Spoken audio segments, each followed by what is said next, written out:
Ready? Okay, mic going on. Welcome to TD Stadium here on your Friday evening. It is OPFL football action. The playoffs are amongst us. This is the Western Conference Finals in the junior varsity scene between the Hamilton Junior Tiger Cats and the London Junior Mustangs. And Hamilton in their yellow and black uniforms boot this one away to start this contest all off. That is Carl Collinson. Collinson back across the 25, eventually tackled at the 27. And Ron Ferwerda, you're joining us up here in the London Media Broadcast Center. We appreciate your time, good sir. You just came off of a 40-22 victory in the Bantam scene. Yeah, great game, great team effort. Defense played phenomenal. Really happy for them. A couple of really big shout outs to the offensive line, played dominant games, and players just jumped in all over. One point that I want to make, the last 5 years, this Hamilton age group has knocked the Mustangs out of the playoffs. Let's see if they can break the trend. It's a fake play, or run, I apologize. Mac Baker scampers to the left side. He's tripped up at the 35-yard line. He'll be shy of the first down, but maybe a yard or two.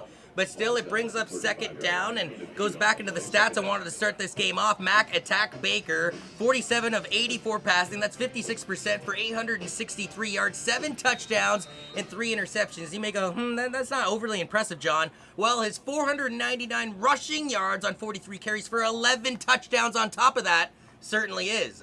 This time he's going to hand this ball off, though. I believe that's Quentin Hurlick. Hurlick looking for the first down marker. He's got it, and he'll scamper out of bounds in front of his own bench on his own accord here with 11:02 remaining on the clock. Yeah, great utility run by Quentin Hurlick there. I know he's really jacked up. He's taking the emotions of his brother, or his older brother there, Hayden, as well as himself and his dad on his shoulders now. Tough to see the highlighter colors of the Hamilton roster here. I'm trying to call some of these tacklers, but yeah, it's pretty difficult. Quentin Hurlick, 860 rushing yards on 104 carries. That's 8.3 yards per carry for 9 touchdowns, but he did fumble twice in the 2019 regular season. 3 options to the left side. Looks like there's another handoff to Hurlick, but Hurlick's not going to go anywhere as those Bumblebee uniforms swarm him up in a hurry, Ron. Yeah, this is a really big defensive front, and what they're doing is they're playing like a double B gap, and they're collapsing down, so those 2 big defensive tackles are trying to absorb the first 3 blockers from the Mustangs. It's going to be tough sledding inside against that big defensive front. Talk about eradicating the skeletons in your closet. Earlier, the Bantam team beat the Essex Ravens 40-22, a program that simply had London's number, and now has Ron referred to in this game. This is a program in Hamilton that has had London's record on this accord, as Mac Baker taking a nasty hit to make the play. That looked like a broken play from the beginning, Ron, and somehow the quarterback, Mac Attack, made something out of nothing. Well, I think they was trying to get a zone play going to the left there, to the wide side of the field, and you can see it coming up in here. Yeah. Baker goes to the left, expecting the outside zone play going to the left there. Running back was inside shade, so he's expecting the handoff there. So a little bit of miscommunication. Good game by Baker, but you're going to be about 5 yards short. Third down, they're going to have to punt it away. On the punt returns in the regular season, Hamilton returned the ball 31 times for 345 yards. That's only an average, though, of 11.1 yards per return. This one is collected around the 35-yard line, never handled cleanly by the kick returner, number 24. Wise, he'll get an extra 5. But he'll get the extra 5, you're right. That was Dante Lentini, the defensive back on the kick return. And despite the fact that it bobbled off of him, it still gave them the opportunity on the 5-yard penalty here, Ron. Yeah, they had a little, sorry, I'm kind of still out of breath from the previous game a little bit here, guys. I got to get you guys, A, to quit smoking, or B, get an elevator installed in the stadium. So here's the big difference. On defense, I saw the Hamilton Junior Ticats varsity program. Their safety is rolling forward, almost like a monster back, if you will, as we have Raiden Apavong, for the London Junior Mustangs. He's literally the field general, the quarterback for the defense. 4 targets to the right side for Evan Clark. He hands this one off, though, to Donovan Malloy. Now, Malloy, during the regular season, 1,097 rushing yards, 13 touchdowns on 105 carries. Ron, it's a guy that averages 156.7 yards per game. This is what Hamilton's really built their offense around, is this solid power run game that they have, and they're trying to get the zone play going early, and you can obviously see what the focus is going to be. Empty the backfield out and inside handoff again. Yeah, they go back to Malloy. He'll need at least 6 yards for the first down. He'll be lucky to get 3, though. And this could be a quick 3-and-out by Hamilton's offense on their first offensive drive, John McKay. Johnny and Ron, I think this is going to be another war of attrition. We saw it in the Bantam game previously to this. We're reaching the apex of football right now in terms of playoff contention and competitiveness. So these teams are evenly stacked. We're seeing that differential in terms of talent and athleticism really narrow. Just seeing a replay on that Donovan Malloy run to bring up this third down situation with the punting unit out there. Look at this unique punting formation. They might get blocked here. Now Michael Horvat will be going back to punt this one away. Devin Kwame has also recently taken over the punt return duties. Carl Collinson almost ran into his teammate like a center fielder and a right fielder colliding on a fly ball, but luckily they were able to come away with the kick return for London. And let's talk to the expert in terms of communication, especially offensive and production communication, Ron. Well, you know, this is basically what's going on there. Is you got a me, you call. There's a lot of people in the crowd here. There's got to be about 1,000 people in the stands here. I'm telling you, from being down there, it's really difficult to hear what's going on in the field. Okay. So, you know, it could have been something that was just missed, but those two have struggled together in the backfield, returning punts all year. Yeah, that's Carl Collison and Jamie Lane. Lane with the majority of the punt return yards. This one is thrown over to the 50-yard line, and I believe he has reeled it in for the catch, folks. It'll bring up a second and short here with 8:16 remaining in the opening quarter. Yeah, this is the wide receiver out of Woodstock, out of College Ave. Mr. Gal is his name. He's playing Z receiver there, just a little turnaround, comeback route, gain of 6 yards. If the safeties in the corners are going to be playing 9 to 12 yards off and bailing in coverage, you're going to see Coach Schneider take this all game. Carl Collinson and Jamie Lane combined for over 831 receiving yards. Here's a play action where Baker's going to hang on to himself. Great the quarterback move. Goes for the run, but as he got to the first down marker, he is shell-shocked. Now he stays on his feet, which was uber impressive for the baseball, football, and I believe wrestling star in the quarterback, and skier too.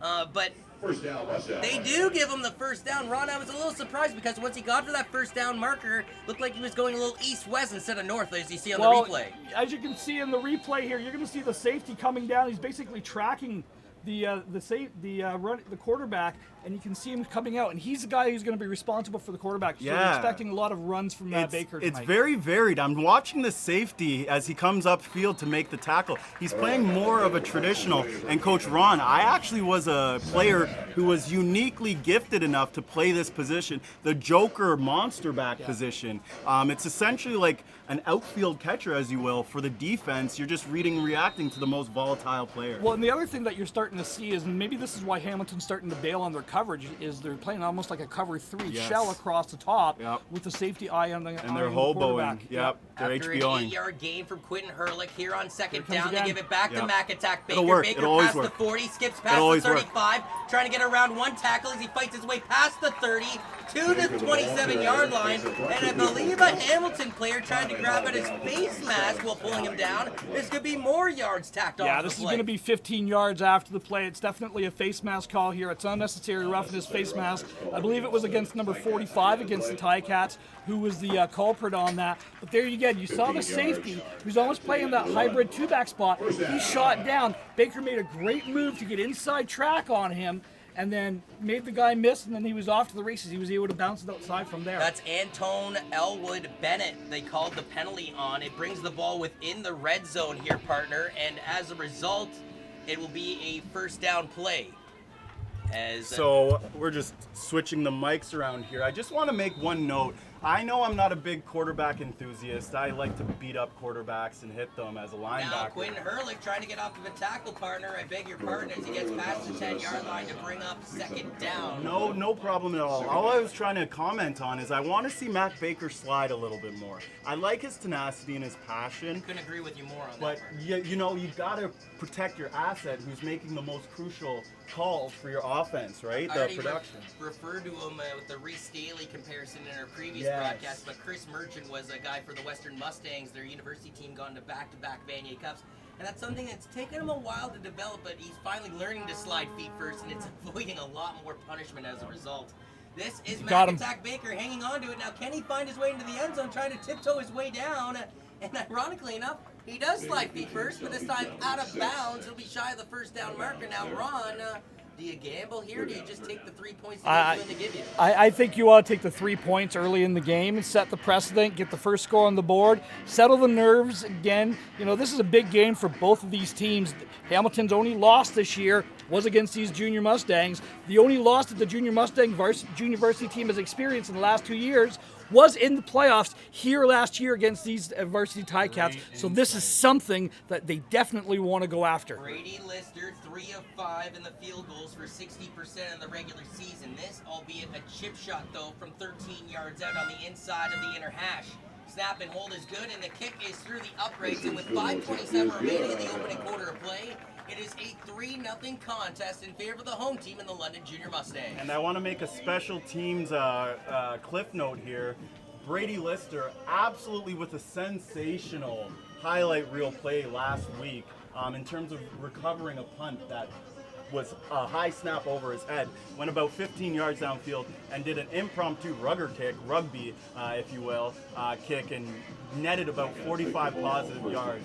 With that being said, he's the guy who's kicking those PATs. It's Carl Collison, not a quarterback, who's the holder as well. Now, Ron, I'd like to take you back to the last encounter between these two teams. That was June 8th at Ron Joy Stadium in the Hammer at McMaster University. London beat Hamilton by a score of 38-14. Hamilton was only trailing those 17-14 late in that third quarter play. It was Brady Lister, of all people, that took over for a banged-up Mac Baker. Oh, wow. And in fact, it was an 80-yard TD strike to Jamie Lane and a 1-yard TD rush to actually bring his team back. And as I'm talking about Brady Lister, going to work is Evan Clark down the field from their 35 to their opponent's 35. Just like that, Hamilton's on the attack. Well, Hamilton's really trying to press the run game, and what that does is that opens up the passing game, the vertical shots that you're starting to see here. This is just a great job of getting outside release on a fade route and getting down the sideline. You've got a matchup you like. The coaches are going after it. On the backside, we have an isolation format. The safety can't roll over top. Quads in time, to the 'cause there's left. quads on the left. That was the same situation. A the handoff last to game. Donovan Malloy, though. Malloy sneaks himself up the field, and did the ball come loose there, partner?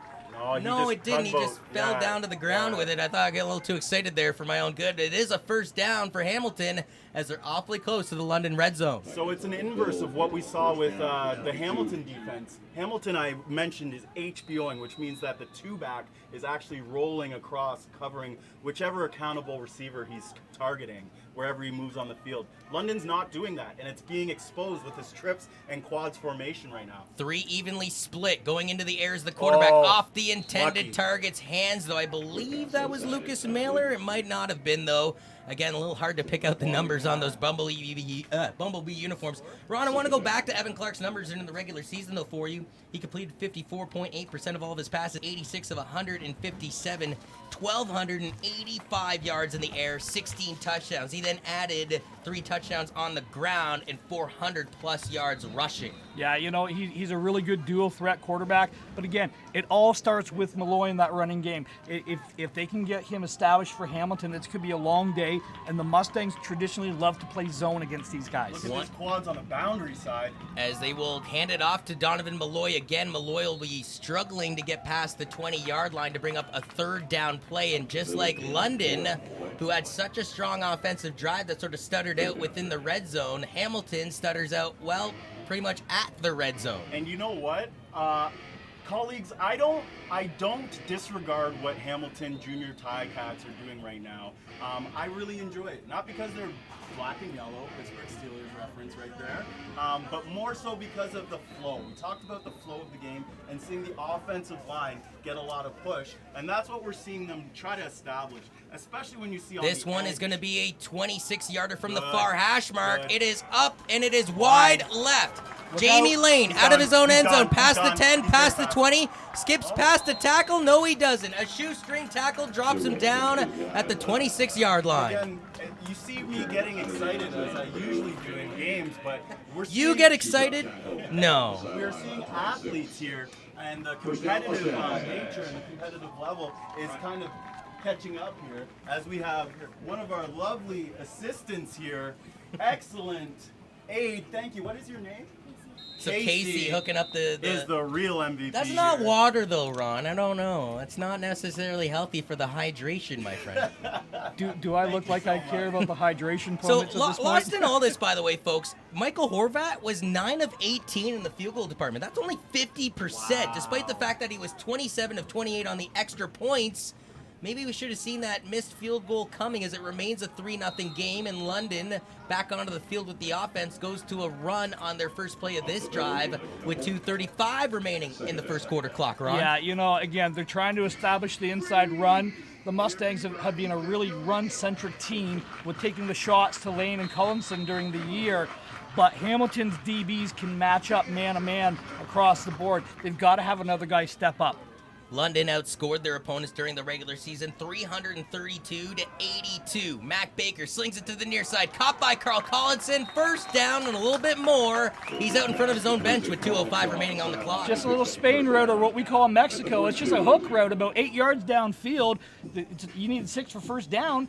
You get beyond the first down marker, and you just turn around and the quarterback throws it to you. And you're talking about southern exotic Spain, Mexico, exotic southern locations. He had a southern draw on that with the sidearm Phillip Rivers style. Wow, what an excellent throw to the outside shoulder. Baker keeps the ball again. The quarterback's been doing this a lot in the opening quarter of play. Do that. He goes head first, and he continues to rumble for the first down. He steps out of bounds, Ron, but not before he moves the chains. I actually love the play call. This is what we call joker quarterback keep. So we're coming across with the jet sweep motion from the right to the left, and what you're doing is you're tracking the two. Is the defense bumping over, and it's giving you an outside read. So the quarterback can either give inside on that or take it outside. So it's almost like a fork, 3-pronged attack to both the edges and the middle of the field. That time the end crashes down, Baker takes it outside, gain of 12 yards. What will Baker Hamilton's do here on flooding the first box and here. 10? There is pressure being applied by Hamilton. They go to identical play. Is Collison able to scoop it off the turf? Not according to the side judge. Incomplete pass. And going back to an earlier point you made, Ron, just really quickly about the offense, 1,000, I apologize, in 8 yards via passing, 9 touchdowns. They pretty much doubled that on the rush, 2,059 yards. Oh yeah, 33 ground touchdowns to 9 in the air by the junior Mustangs. Yeah, the Mustangs have been really a ground and pound team. But what we're starting to see is the outside linebacker or the 2-back is starting to spy or squat on the quarterback, and you can see Baker's going to go deep, one-on-one coverage down the field off of the defensive player's fingertips. It could have been intercepted around the 15-yard line. Incomplete pass. Jean McKay, what do you think about them taking the shot right there? Absolutely, why not? You can definitely take that shot, especially like we talked about before. There's no safety high. You're literally in cover 0, it looks like. You have man-to-man relationships, and it's absolutely a shot you're able to take, justifiably. I wanted to really allude towards the special teams and that the missed special teams. You talked about 9 of 18, 50% ratio.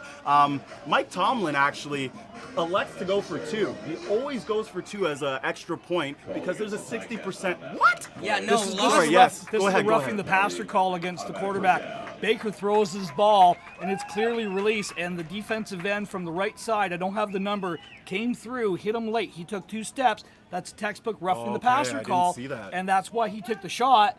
And then, again, the flag was kind of buried in there because, again, we've got some multicolored shoes out there as well. Okay, now we're starting to see a more traditional cover 3. Jamie Lane, he's got to hang on to that ball. There's a potential fumble, folks. He's lucky. Well, I should say unlucky. He'll probably lose 2 yards as he's forced out of bounds to the near side here. And Ron, I mean, if he doesn't catch that ball cleanly and it goes behind the original line of where the ball is thrown, it's a live pigskin. Yeah, that's a live ball. But the other thing that the Mustangs are setting up is you're starting to see here, they're starting to roll 3 to the boundary here, to the short side of the field. You've got Cullinson one-on-one with 2/3 of the field and no safety. Look for the Mustangs to take advantage of this. I'm telling you, just put that in your notebooks for later on down there. So with the bit of a pro set, if you will, by the junior Mustangs, a blitz coming from the safety from Hamilton. Baker's going to go deep, and you know what? 81 wasn't even looking. I feel like Lane and Carlson could have been his intended targets, but he went way too quickly through his progression on that play and, well, rushed it down the field. I think that's a elite quarterback camp tactic. He felt no, seriously, he felt the pressure, and you're taught as a quarterback, if you're feeling the pressure preemptively, get rid of it. And it's unfortunate, but conscientiously as the wide receiver, again, the onus does fall on the wide receiver on that. Because you have to run your route and you do have to be alert within 5 yards. As soon as you break that 5-yard barrier, you need to start turning your head or having a presence of the ball. Brady Lister punted the ball away 19 times during the regular season corner. for Beautiful. 645 yards, an average of 34.5 yards per punt. He gets this one due to the 10. And according to the officials, the cover team gave enough yards on the play. They did not. So a beautiful play. No, they didn't. Now you guys are saying no, they didn't. They did not. But it really give matters 5 what the yards officials say that on the play. field. We can take a we can see the replay highlight here, here YouTube viewers. coming up here. So London gets away with one, according to Jean McKay and Ron. Let's see here on the replay. 22 is going to get caught inside Yeah, here. He's got it literally his head around, bounces. Bounces. Off his And butt. that is not 5 No, yards. no. There's no way that's 5 yards. That's about 3.5. Yeah, we'll take that one. We'll take that one. Yeah, the officials giving, well, the benefit of the doubt for the cover team of the London Junior Mustangs. Really thought they would have thrown in another 5 yards in favor of Hamilton on that last play. And now, let's be honest, we have the forces of Keyshawn Cuff and Matthew Henderson on the inside. Very, very good tandem. Two at leading blitzing. tacklers Yep. on the team. Final play of the first quarter, barring a penalty. There's 4 options to the right side. The quarterback, Evan Clark's going to go for a run, though, past Great the 20, speed. past the 25, then goes out of bounds. He'll be awfully close to the first down mark, and I believe the official's giving it to him. Yeah, And he's gonna come out of bounds about the 27.5, 28-yard line. He needed to get to 26. What you're gonna see on the replay here, and you see it, they're trying to hit a drag route from the inside receiver. When they motion him out, they bring him all the way across the field. That's who Evan Clark was looking for on that. Okay. He's trying to hit a drag. You can see him motion across, and right there, he's trying to release. Henderson does a great job of trail position trailing, there. Yeah, okay, I was Because wondering where he was on the boom. Yeah. Keyshawn Cuff, 52 tackles during the regular season, 1 forced fumble, 1 interception, and 1 safety. Matthew Henderson, not insight. that far behind, 48 total tackles, 1 forced fumble during the regular season, as well as 2 sacks to Keyshawn Cuff's 5 sacks. Wow. So if you tuned in earlier today in the Western Conference Finals between the Essex Ravens and the London Junior Mustangs in the Bantam scene, it was just a 1-0 score after the first quarter play in favor of the Essex Ravens. That ended up being a 40-22 final in favor of the London Junior Mustangs. It is officially just a 3-0 score for the London Junior Mustangs after the first quarter of play. Hamilton going back to what the a tackle. offense, and they'll be lucky to get to the 30. What a tackle. That is a... That's Hendo. Jeez, man. Matthew Henderson is probably one of the best middle linebackers in the province of Ontario, regardless of his age. He does a great job of just sticking his head in the hole and bringing him down. What a fantastic tackle. I've had the privilege of working with his whole family, Thomas Henderson as well as Matthew Henderson, for a number of years, and I've seen the evolution of this kid. You're absolutely right in what you just said. I've seen the evolution of power, natural power from a kid. And Evan Clark rolling back in the pocket, throws it over the top, out and out of the hands again of the intended target. And once again, I believe that was Lucas Mailer.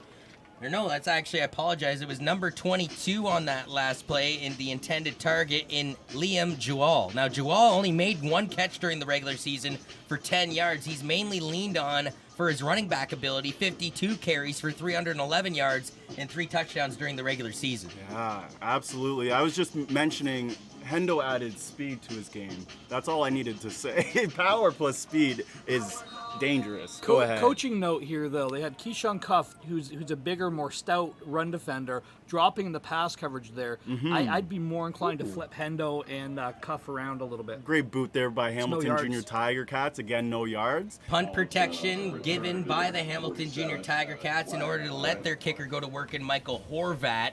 This one, though, a right call by you guys. Not enough yards given. It'll give another 5 yards with 10:46 remaining in the opening half here, Ron. Yeah, it's going to be the 5-yard variety of no yards call because this ball was on the ground here, bouncing around a little bit. And that allows the returner to come up and track that a little bit So more. on the replay, Ron, how do they catch this one, but not the previous one? Different official. Oh, different official, yeah. Yeah, we call this spade the spade. Fair enough, you know? fair enough. Yeah. So they'll place the ball after the penalty to the 52-yard line. That's where the boys in gray will take over on the offense. Mac Baker takes the snap. I don't know if that's defense or offense. I think it's offense. And both teams pointing at each other. Ron, what do you think? Well, they blew the play dead, so it's against the offense. Yeah, I saw the offense move. I think that was on the left guard there. He jumped a little as he anticipated a blitz on the edge. Actually, they're saying that let's try this again. They're saying The voice of an angel. They're saying that the clock wasn't blowing in, and that's why they stopped it there. So a remix on this next play for the London Junior Mustangs. Quentin Hurlick, like a bullet to the left side, tries to fight his way to his opponent's 50-yard line, marked at the 49. 2 years ago, when these two teams battled in Hamilton for the right to go to the Bantam OPFL finals, the first one that we had, it was Quentin Hurlick was the real difference maker. Now, note to self, the Mustangs were down 4 key players in that game, and Hamilton was able to pull that out. But again, Hamilton's had the Mustangs number. It's kind of the monkey that they're trying to get off their back. And guys, sorry, go ahead here. Mac Baker with the keep. And he can't go anywhere. And for, I would say, the first time in this game, the Bumblebee uniforms break through the gray offensive line and get to Mac attack. Baker's been very elusive at the beginning of this game.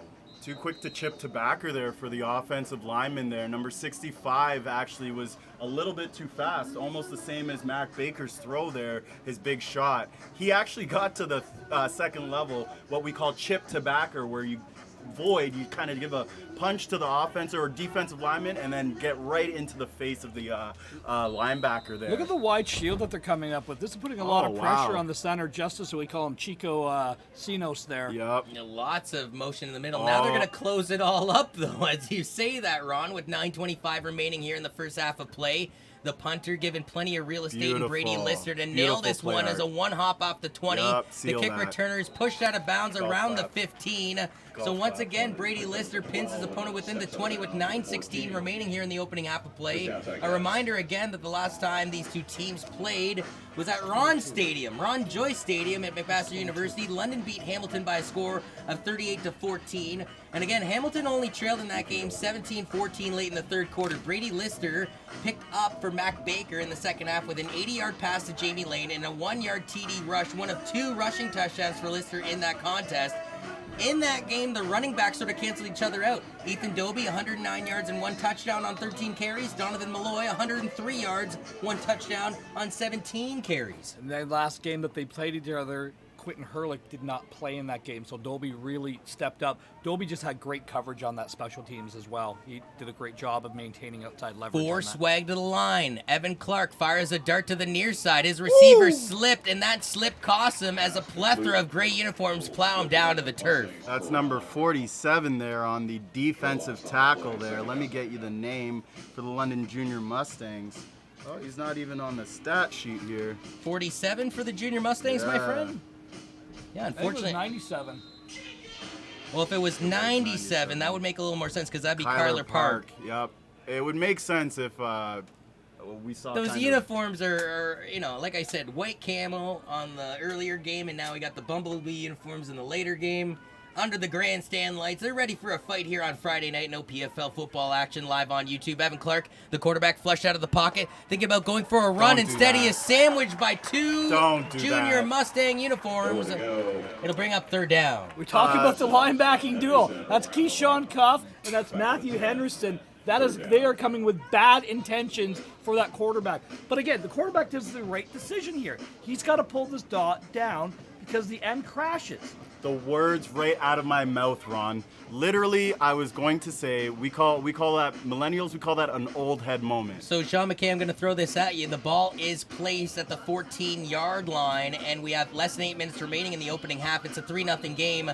Does Hamilton simply concede the safety for field positioning sake here? No, you have athletes. You can pretty much get out of this No, they are. Jean They McKay are. calls They are. for the punt, but you know what? Ron said the safety, and the voice of an angel's right on this one as Yeah. it extends it to a 5-0 lead here, thanks I- to a field goal from Brady Lister and a safety conceded by the Hamilton Junior Tiger Cats. I was going to mention that their punter there, their kicker, is actually a wide receiver, so I thought there might have been some trickery. I know I'm kind of trigger happy based on our last game that we had a chance to broadcast there with the band. That was not called. That fake punt was not called with under Yes. 2 minutes left. It actually hit his hand and bounced around. Oh, I and then thought he it looked- was called. Now, No, London it is was coming a off botch. of It was a a botch. Thank you for the 49-0 clarification. victory last Friday night here at TD Stadium when they defeated the Niagara Spears. In that game, Mac Baker had 118 yards passing for 1 touchdown, 107 yards rushing for 2 TDs. 3 turnovers were provided by London's defense. Nathan Johnston with the interception, and then guess who? Matthew Henderson and Keyshawn Cuff with fumbles. Here we have another unique look. As we have a switch of personnel for the kick return here, they're anticipating moonshot to the left-hand side of the junior Mustangs. And here. as they switch, so did 2 junior Yeah, Mustangs. good little pocket presence. One being Matthew Peters. This one is collected near the 35-yard line by Carl Collison. Collison spins off of 1 tackle, keeps going past the 45 up to the 50. Beautiful. Tackle down at the 53-yard line. Excellent field positioning for Mac Attack Baker and the guys in gray to start their offense back up, Ron. We call him Bubble Boy for a reason, but we won't go into the reasons why. It's not a Seinfeld episode. Carl does a good job of, this is what I really like about returners, where they're getting north-south. I don't like this east-west stuff. Right there, Yeah. where it's able to hit Yeah. that seam and get towards the end zone. You're never going to score a touchdown, unlike what Ben Kverjovic tried to do in the first game there, going from sideline to Never, sideline. yeah. You hit that seam and you get vertical, get the shortest path of resistance, get your positive yards. Baker takes the snap, rolls to the left side, hands this one off to Quentin Herlick, but Herlick's tackled behind the line of 92. scrimmage at the 50-yard line. And you're calling it number 92 of the Hamilton Junior Tiger Cats in on the action, partner. I believe that is Davon Stanbury. Yeah, the big defensive end off the on the field side there. We just didn't get a double team block there. He beats his ISO block and gets upfield and throws Herlick down for a 3-yard loss on there. 7:07 now remains in the opening quarter of play in a 5-0 tight contest. They sell the offense with the tickets. Well, they sell you championships with the defense, though, Ron, as again, we only have 5 points between these two teams in the best of the West in OPFL Western Conference dance. As Mac Attack Baker rolls out of the pocket, and to be honest inopportune. with you, just not on cue here on his Friday evening. He's had a couple times where he's targeted Jamie Lane and Carl Collinson, and seems like every time, Ron, he's overthrowing his target. I'm not sure if they're running the right depth. I'm not sure if this is all on Baker or if it's just because Jamie Lane had a had a corner pattern going on there, and he had his guy beat. Levels. Yeah, so they're running different levels.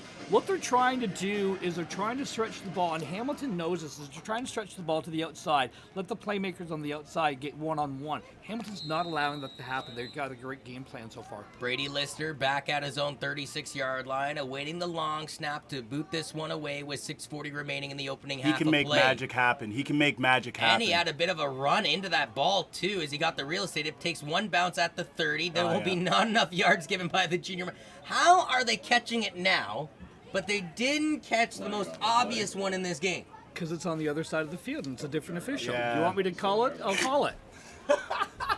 So will the one official bother to talk to the other official about that rule in the halftime? Perhaps Yeah, he will, perhaps. but there's obviously, like this was inside the 5-yard bubble as well. You can see Ethan Dolby's getting tracked down. It's getting a little bit of a short punt. Dolby, because the ball hits the ground, loses track of it, and it actually bounces back towards him a little bit. But you can see Dolby there just kind of lost a little bit outside leverage. But what they're trying to do is they're trying to pin them towards the sidelines and not let those great returners from Hamilton get upfield and get explosive. Go ahead. 6:20 remains here in the second quarter. 4 run to the line, 3 options to the right side. It's fired to the right side off the turf. Hamilton tried to play it like it was a live ball, but that's not live, Ronnie, unless it's thrown behind the quarterback. That was a great bounce pass. I don't think it was intended as such, but it was a great bounce pass. Steve Nash-esque. Kristen Thompson, number 97 again, had great pressure in on the quarterback, and I think he disrupted the play there. They're trying to hit the back coming out on the swing, which is what they like to do. And John McKay, is this a instance of these two offenses still trying to feel each other out, or just simply great defense shining through in a championship game? I think it's great defense shining through, as well as inopportune keys for both teams. Clark looking to pump fake it, and he'll throw it down the far sidelines. It is caught at the 40 and thrown out of bounds around the 45-yard line. That should be good enough for the first down for Hamilton. And that's number 42 and that's number 42, and I can't see the DB there. Now, Hamilton, I recall earlier that London's last game was a 49-0 drubbing here at TD Stadium last Friday night against the Niagara Spears. Hamilton, on the other hand, was in a true playoff battle last week. They only beat the Essex Ravens 15-14 at Ron Joyce Stadium. Evan Clark threw for 193 yards and rushed for another 104 yards and a touchdown. This is an incomplete pass to the left side thrown by Evan Clark. And in that same game, Devin Kwame, not Donovan Malloy, who we thought coming into this game was going to be the leading rusher. It was Devin Kwame with 153 rushing yards that really set the tone for a grinder-like game in that one-point contest, 15-14 last week for Hamilton. Here's a big difference. Malloy played for Team Ontario in the Canada Cup 2 weeks previous, got a little banged up in that game, had to miss it because of the injury, and is fully healthy this week. Clark getting out of the pocket, evading pressure, and gaining about 6 yards, but Jean McKay calling it all the way. There was a hold on the play that probably allowed the quarterback that real estate to get up the field. So that's what that flag looks like. So instead of going 6 yards further down the field, Ronnie, they're going to go back 10 yards to bring up, well, 2nd and 20. You're going to have a 2nd and 20 here. I believe that the guard grabbed the guy, and I missed the number. It might have been against Walker Anton John, big number 59 there. You can see him kind of strutting around there. He's a big man. He's a big load. I believe he was the one that was held on that. So we'll see what happens on this. The Mustangs actually take him down. And again, what we're seeing here a little bit is they're trying to get the ball in the flats. Hamilton does not really have that vertical passing game to stretch the ball downfield, although they have taken one shot earlier. 2nd and 20. Let's see if they go deep here with 3 targets to the right side, throwing it to the left side. A wide open man behind the secondary. If he catches that ball, he is gone to pay dirt, folks. But unfortunately for the Hamilton Junior Tiger Cats, a potential 76-yard touchdown is just an incomplete pass that you're seeing on the replay screen. I will tell you guys all about this defensive miscommunication. It's happened to me a number of times. It's something called an exchange. Cole Manier, number 26, and the safety are supposed to exchange responsibilities, pass from secondary responsibility, which is Cole Manier, number 26's, to actually the safety. And unfortunately, there was a hiccup where somewhere in there, lost in translation, they lost their receiver who they were supposed to cover. Quick linear punt.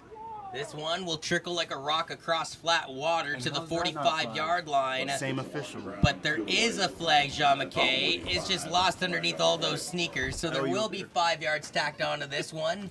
And as both teams continue to struggle offensively with just a Brady Lister field goal and a self-conceded safety by Hamilton in this 5-0 contest, well, London will go back onto the field. Ron, what do you expect from them with 4:26 remaining here in the first half? The strength of both of these teams all year has been the defense. They both play fantastic run defense, great pass defense, and everything else. So what we're seeing here is really the strength of both teams kind of flexing against each other, and you're seeing a classic Canadian game of field position right now. 3 options to the left side. They're going to hand this ball off. Scooting over to the left side is Quentin Hurlick. Hurlick close to the first down marker. And Ronnie, that was just simply a football play. That was a great play. Hurlick does a good job of getting the leverage, getting to the outside track there. And again, a shout out to the fullback there. Dante McPhail does a good job of wrapping around and allowing Hurlick a running lane, basically coming right behind him there and pressing the angle. Got enough for a first down, gain of 11 yards on that. Yeah, John McKay talk about that bull in a china shop mentality from Quentin Hurlick to pick up the first down. Absolutely. He caught a little bit of an inopportune second there where the defense is actually still trying to work out some kinks and with the new formation. They worked out the kinks on that one as they go to the right side with Quentin Hurlick, and I believe it was tackled at the line of scrimmage. Very slow to get off the field, too, was one of the junior Mustangs. Too high. They're going too high, the Hamilton junior varsity Ticats. Go ahead, Ron. Yeah, they're also holding the backside two back to account for the quarterback on that zone read. So they've made that adjustment. Basically what they're saying is Baker is the most dangerous runner on the field, so we're going to eliminate him and make Herlick or one of the other running backs beat you. As a couple Canadian geese fly north, I assume towards the Thames River, also two trying to go north is the offense of the junior Mustangs. Mack attack Baker, hangs on to himself, side swipes one tackle, goes to the far sidelines, tackled down at the 40-yard line. On Carl Collins. And it looks like there is a penalty coming up here, and you're saying it's against Carlson. Yeah, he had a little bit Collinson, of sorry. Yeah, you saw a little tug of the jersey there, a little cloth getting pulled there. And again, this far side on the Hamilton junior varsity Ticats sideline, this official's a stout. He's on top of it. Ron, comments? I'll leave it at that. Actually, I'm not sure that this is going to be a holding call here. They haven't marked it back yet. Okay. No, And, that's definitely holding against in Mustangs. terms Now of they're moving improv back. and And implementations, it is holding against the London Junior Mustangs. implementations and improv here. I know fans are watching kind of me take a number of different positions, Jama-esque, Coach Drip-esque. YouTube viewers, thank you so much for viewing all around the world, international, Argentina. Thank you so much, Mendoza family, for tuning in. The Jama Drip Zone, Fan Zone, I wanted to be able to stand on my seat so I won't faint, and also so I can actually take a look at some of the beautiful community. We have Stephen Chelsea Hendrickson from Powerhouse Training Systems, a great support of the London Junior Mustangs program throughout the years. We have a number of parents out supporting the teams as well, a couple of Team Ontario prospects as well and players. It's beautiful. Sun has officially set in the Forest City as we approach 9:15 local time. The lights, though, have been turned on here at TD Stadium, and it is officially a Friday night fight under the lights here at Western University. Three options to the left side. Baker trying to gun this one deep. A bomb sent jump down. ball. Incomplete pass, and I believe that's, no, not Jamie Lane. Number 16. Intended target was number 16 on that play. Yeah, again, we talked about Gavin Gale. I believe that's Tavis Gale. It is Gavin Gale, the College Avenue product. Yeah, the kid out of Woodstock. Really like this kid's tenacity and everything else. But what I don't like about that route, I'll praise you when you do it right, but I'll be the first one to give you crap when you did it wrong. He stopped his route. He stopped moving his feet. He tried to play the jump ball. Instead of running your route and coming back to it, he stopped. You can't do that. You got to keep pressing then, work your way back, because when you work yourself back, that's when you can get a pass interference call there. When you stop running, you give yourself up, you're dead. Yes, absolutely. And we saw the differentiation with Amos Thomas actually in the previous game doing that and drawing the call, didn't we, Johnny? Yeah, and now we see a masterful punt from Brady Lister down to the 20. Wasn't handled cleanly immediately by the kick returner. Now he finds the lead. Wow. Down to the far sidelines, past the 30, past the 35, and finally, is that Keyshawn Yes, Cup? that's Because he Keyshawn certainly looked Cup. like Keyshawn Cup just With the an way he open tackled field him down to the tackle. ground. With an open field tackle on punt. That's a beautiful play by what's known as a run stopper. Yeah, on a strut off the field to go with it as well.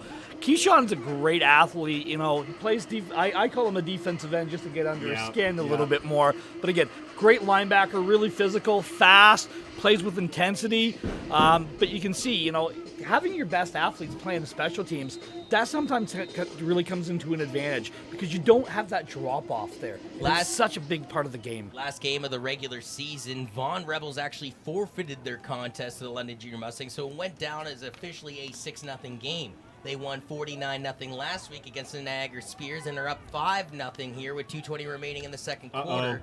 And as Evan Clark Trip looks to side, throw it over the unaccounted top, for. it's It's intercepted at the 55-yard line by the Junior Mustangs. They bring it up to the 45. There's a late flag on the play, but that came well after the interception. That is Zach Chico Hernandez out of AB Lucas. Great kid playing a safety position. We talked about the exchange earlier. He does a great job of tracking that ball down there. I believe this is going to be coming against Hamilton. It's against the Mustangs. after the ball's being turned over. It's going to go back 10 yards, but a huge play. And guys, our great production team Chico is bringing Hepburn. you back the replay. If you look here, 24. trip side unaccounted for. That was the right read. Unfortunately, that's on the wide receiver. He has to make that play. And Here you I know am what? looking for Chico the whole time. I'm like, wait a minute. Zach Hepburn makes the play. By the way, Zach Hepburn had 2 interceptions during the regular season. Give him 3 now as he gets one in the postseason. And by the way, the Junior Mustangs, in theory, are 2-0-9 away from officially shutting out teams on paper for 2.5 games and officially for 6 quarters, as the first one was a 6-0 mercy because the team didn't want to come and play the undefeated Junior Mustangs here in London. That is a great next-gen Oxford learning stat. Thank you, Johnny Urban. Yeah, come and get your tutoring today. There's a play action. Baker skipped off of the intended target's hands and then almost picked off of the turf by Gavin. Yeah. Now, this is Dante McPhail. This is a release to the flat from the fullback. Dante is traditionally a kid that wants to get the ball in his hands. You can see him coming on that slice action, and instead of blocking and holding him for a second, he releases too quick. That was intended for Gale. McPhail actually knocked that away from him. Coach Jay Canemy, please do not watch that replay. I know you've been teaching Dante McPhail to hold and stutter. Chip that man. I think he's still getting the Gatorade shower off Nice of himself. catch. As Jamie Lane catches this bullet in double coverage sent by Mac Baker and fights his way to the 45 of Hamilton's. And it looks like a slow man to get up from Hamilton. Nope, everybody's good to go. We should give a big shout out to though, Jean McKay, not only to Ron Forwerda, who's beside us here in the play booth, but Ron, your coaching staff, led by KJ Kedemy, for prevailing. You are officially the best of the West in 2019 in the Bantam scene. Congratulations. First ever for Bantam history. Congratulations, Coach Ron You know, Forwerda. that's great, but next week we've got a game to get prepared for, and that starts tomorrow, probably seeing Ottawa and Cambridge play against each other. The Lions are the Sooners at Jacob Hessler Secondary School. The quarterback once again going to run, and what's impressive about this guy is not the fact that he can run the ball, not the fact that he can take a hit. Numerous times throughout this opening half, he has carried yellow uniforms on his back for several more yards to extend plays. Again, I shouted out Powerhouse Training Systems and some of the tutelage these kids have been going through since very young ages, Mac Baker included. I know this is a war of attrition. It's going to come down to the nitty and gritty. And right there, as you're talking about, we're seeing confidence that is being exuded not only from Ron Florida and the whole Bantam program, it's across the whole London Junior Mustangs organization. Baker hands this one off. Great defense by the junior Hamilton Tiger Cats. We're praising Baker for making the right decisions. This is a time he should have kept that ball because his end crashes down hard right at the top of the screen. You can see him. Look at that. You would have had the real estate. You got the real estate. You got one-on-one outside. Even if you pull that eventually and take a shot, I like the call, but I wish he would have done the other read. Well, 3rd and 2, and with 80 seconds remaining in the opening half with a 5-0 lead, it appears like Matt Snyder has told his offense to stay out there and let's see what you can do. So they're going to try and gamble for it here. Their quarterback, Baker, right behind the center. He's actually going to hand this one off. Now, he only needs 2 yards here, folks, but does he get it? Oh, no, it's a turnover. Because he had to get to the 35-yard line. Hamilton's pointing in their direction. London's already sort of, not walking off the field, but their body language is saying itself. The nose of the ball is at the 35. They got to get to the 35. I'd assume you bring out the chain gang here just to make sure. I think it's going to be a little bit short, but just by the spot. I mean, just a hair. This is really, really close. Oh, and they officially say turnover on downs. Hamilton ball. Man, oh man, the nose of the pigskin was going through the 35, the same 35 that the London Junior Mustangs had to get to for the first down.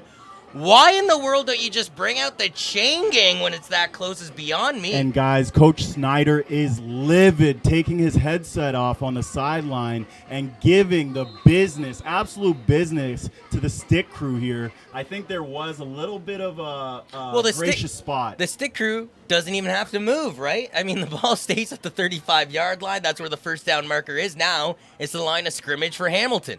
Lots of motion from their backfield. They eventually hand it off to Donovan Malloy, who stutters through the original gap and then fell to the ground. So he was held up by number 97, and 55 ended up coming through. That's Noah Williams to clean it up. 55. And Kyler Park, 97, your original point, has had a massive first half in the regular season. He had 22 total tackles, 2 sacks, 1 fumble recovery.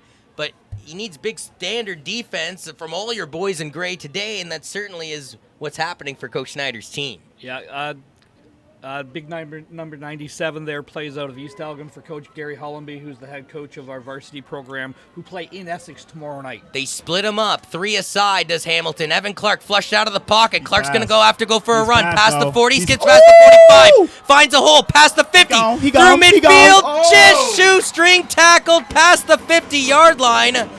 Now the ball came loose, and a London player recovered, but they're going to say the quarterback was down via the ground first. Rice Staley style. He's down, slow to get up here, colleagues.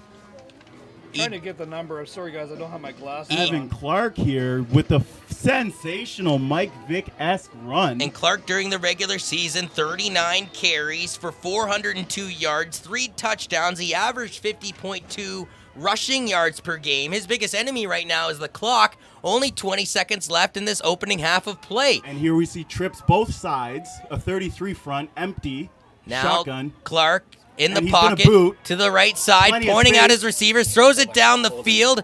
There is a one-on-one coverage. Wow, Great defense beautiful. by the Junior Mustangs. Seven. Matthew Peters just to knock it away. And as a result, though, there is a penalty on this play. Yeah, this is going to be a holding against the Ticats, so it's going to be all for naught. But this is a great job at Matthew Peterson, playing a really tough position, the boundary corner. That's where you like to throw the ball, as the short side of the field in the Canadian game. Really go after it. So you got to be your best defender has got to be out there.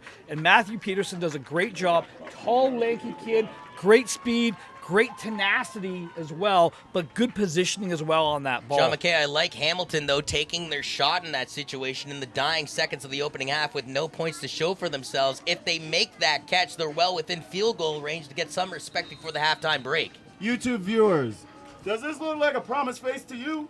This ain't no promise face, all right?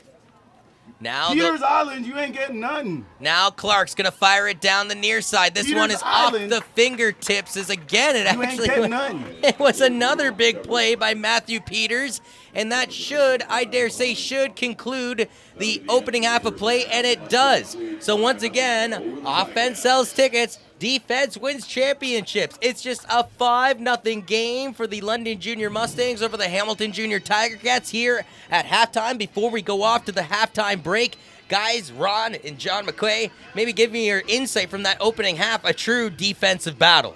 Really a good game of there where you see the special teams, which is a big factor in the Canadian game, really taking shape.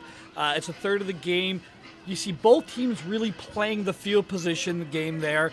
I liked Hamilton's call, not giving up the field position, taking the safety on that. Again, the 2 points at that point really doesn't mean anything. And John McKay, let's go into the mind of the locker room, if you will, of Matt Schneider and his coaching staff. What are you saying to your team? Because let's face it, you're winning. You have a 5-0 lead, albeit just a 5-0 lead at halftime. And he is absolutely livid with the officials. That's He's why I trying to let you into clarify that one, something. Parker. And I want to tell you guys an insider scoop from a coaching standpoint. I know Schneider, both Schneider, Steve and Matt, great guys in the football community. Congrats to Steve on getting the job in Queens. Queens University, absolutely. We look forward to success over there. Is a big key of this game is the RPO, which is called the run pass option.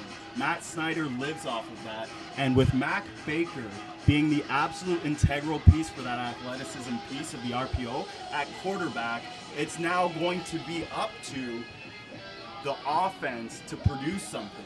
Because as you said, this has been a defensive standoff. We've now seen the heavyweights, Mike Tyson and Evander Holyfield, throw their haymakers. That's right. Both boys are standing up is the analogy. Now we have to see some fireworks really happen. Technically, on paper, according to the OPFL standings, that's 2.5 games of shutout football, but 6 quarters of shutout playoff football by the London Junior Mustangs defense. A Brady Lister field goal and a Hamilton Junior Tiger Cats safety has brought us to a 5-0 scoreboard at halftime. For Ron Ferwerda and John McKay, I'm Johnny Urban. We'll catch you around after this quick halftime report with the one, the only, the sexy Adam Melrose. Yeah.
Welcome back to TD Stadium here on your Friday evening. It's OPFL Western Conference action. The championship on the line to see who advances. Well, same building, same place, same location next week for the OPFL Championship dance, as London will boot this one away with a 5-0 lead to start off the second half of action. Hamilton from their own 19-yard line, stagging up the field to the 30, trying to break off of a tackle. But unfortunately, the 30-yard line is as far as forward progression will take him. Now, during the regular season on kick returns, Hamilton had 31 kick returns for an even 500 yards. It's an average of 16.1 yards per kick return. No touchdowns, though, via the special teams in the regular season, whether it was on a kick return or a punt return for Hamilton. That's the same story for London, too. It's kind of a rare sight when you can think each team in this league usually has at least one special teams touchdown, whether it's via the punt return or the kick return. Regardless, the offense, led by Evan Clark, will go back onto the field. Clark, during the regular season, completed 54.8% of all of his passes for 1,285 yards, 16 touchdowns, and just one interception. But they don't go to the air here. Instead, they go to the ground, and Donovan Malloy with a bit of a zigzag pattern from the backfield, lucky to gain maybe a yard or two. And that's a gentleman, again, that had 1,097 rushing yards for 13 touchdowns on 105 carries. That's an average of 156.7 yards per game. One individual we haven't said a whole lot in this game so far is Devin Kwame. Kwame, during the regular season, had 2 touchdowns on 26 catches, but last week did it on the ground in that 15-14 win over the Essex Ravens at home with 153 rushing yards. Evan Clark, looks like the quarterback is going to run. No, he cocks back and throws it, but well underthrew the intended target at the 45-yard line, and just like that, a quick 3 and out to start the second half of action as you check on the replay here. I thought for a second, Evan Clark, this is a quarterback that, remember, during the regular season had 402 rushing yards on 39 carries and 3 touchdowns. I thought, right there, that for sure he is going to go to that far edge in front of his own sidelines and try and motor something out of that play. But instead, well, he threw it last second. And maybe that hesitation that, should I do left, should I go right kind of motion from the quarterback in Evan Clark, threw that ball well under the intended target. And as a result, on 3rd and 8, it'll be Michael Horvat roughly from his own 20-yard line booting this one away. It takes a one hop at the 50, collected up the field by Jamie Lane. Lane trying to shrug off of one tackle, but can't do it. An impeccable job by the cover team of the boys in yellow to stuff the kick returner in Jamie Lane around the 42-yard line. And with 10:41 remaining here in the third quarter, in just a 5-0 game, London's offense will go back onto the field. If you were joining us earlier today, it was the Bantam final between the London Junior Mustangs and the Essex Ravens. London prevailed to be the Kings of the West in a 40-22 final. They will wait the winner of Cambridge and Ottawa tomorrow to see who plays London here in the Forest City next week at TD Stadium for everything on the line in the OPFL. This is a handoff to Quentin Herlick. Herlick blows through one tackle, goes right up the middle, first down and more. Past the 50, past the 45, tackled past the 40. One heck of a run from Quentin Herlick to go from his 43-yard line past his opponent's 40-yard line to their 39. As they take a look on the replay on this last run from Quentin Herlick, who had 860 rushing yards during the regular season on 104 carries. That one tackle that he blew through, the seams opened up the middle, and great utilization between the hash marks by Quentin Herlick, who had 9 rushing touchdowns on 104 carries throughout the regular season. Back in the gun goes Mac Attack Baker. This is a handoff. No, he hangs on to himself, but the seams close up an awful lot quicker than we saw in that opening half of play. Jean McKay, you're joining me back up here in the London Free Press Media Center. And going back to that last play, as we see on the replay here from Mac Baker, these were turning into big runs in the opening half, but, well, those Bumblebee uniforms closing up the gaps in a hurry now. And I'm a little bit out of breath here. Out of shape. Sorry, YouTube viewers. No more smoking, and we got to get an elevator here. I keep saying this. I literally was doing Jama's fan zone. Coach Okay, all right. You're doing your due diligence then. As Quentin Herlick stuffed in the backfield, trying to make something out of nothing, but once again stuffed into that beehive of yellow uniforms, and they sting him down for a tackle for a loss here to bring up third down. Yeah, what I was going to comment on, if I wasn't out of breath, is the adjustments on defense from the Hamilton junior varsity Ticats here.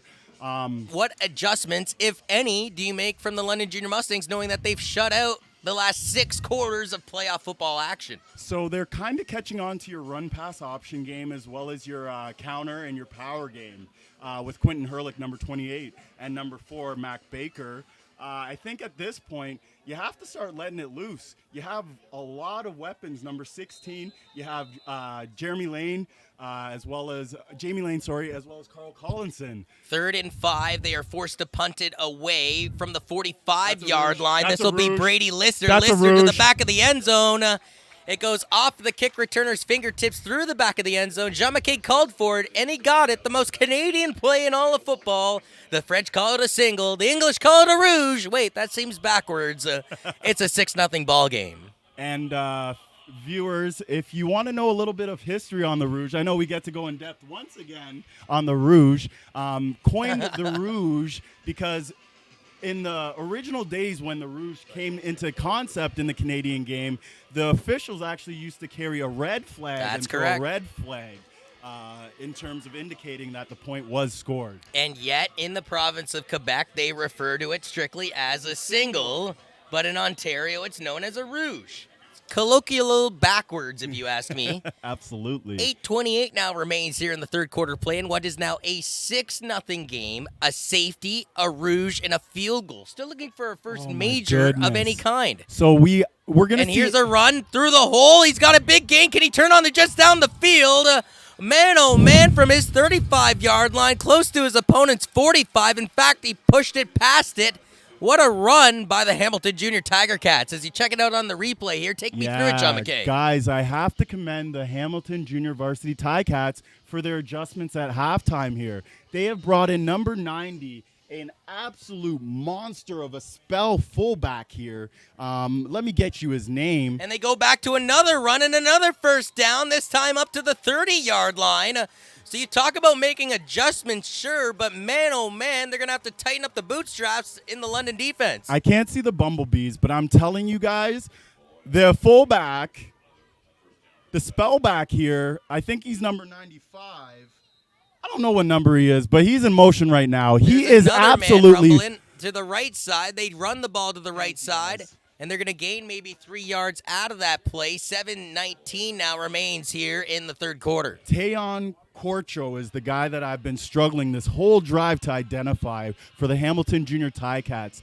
This kid, number 50, is easily in excess of 275 pounds and motoring around, pancaking the guy on the outside edge of the London Junior Mustangs there. I'll get you the number in the next play. 2nd and 7. Evan Clark driving his team down the field. Something he has yet to do so far in this game successfully. And he still hasn't been mobile. This is a play action. He gets creamed as he lets go of that ball into the end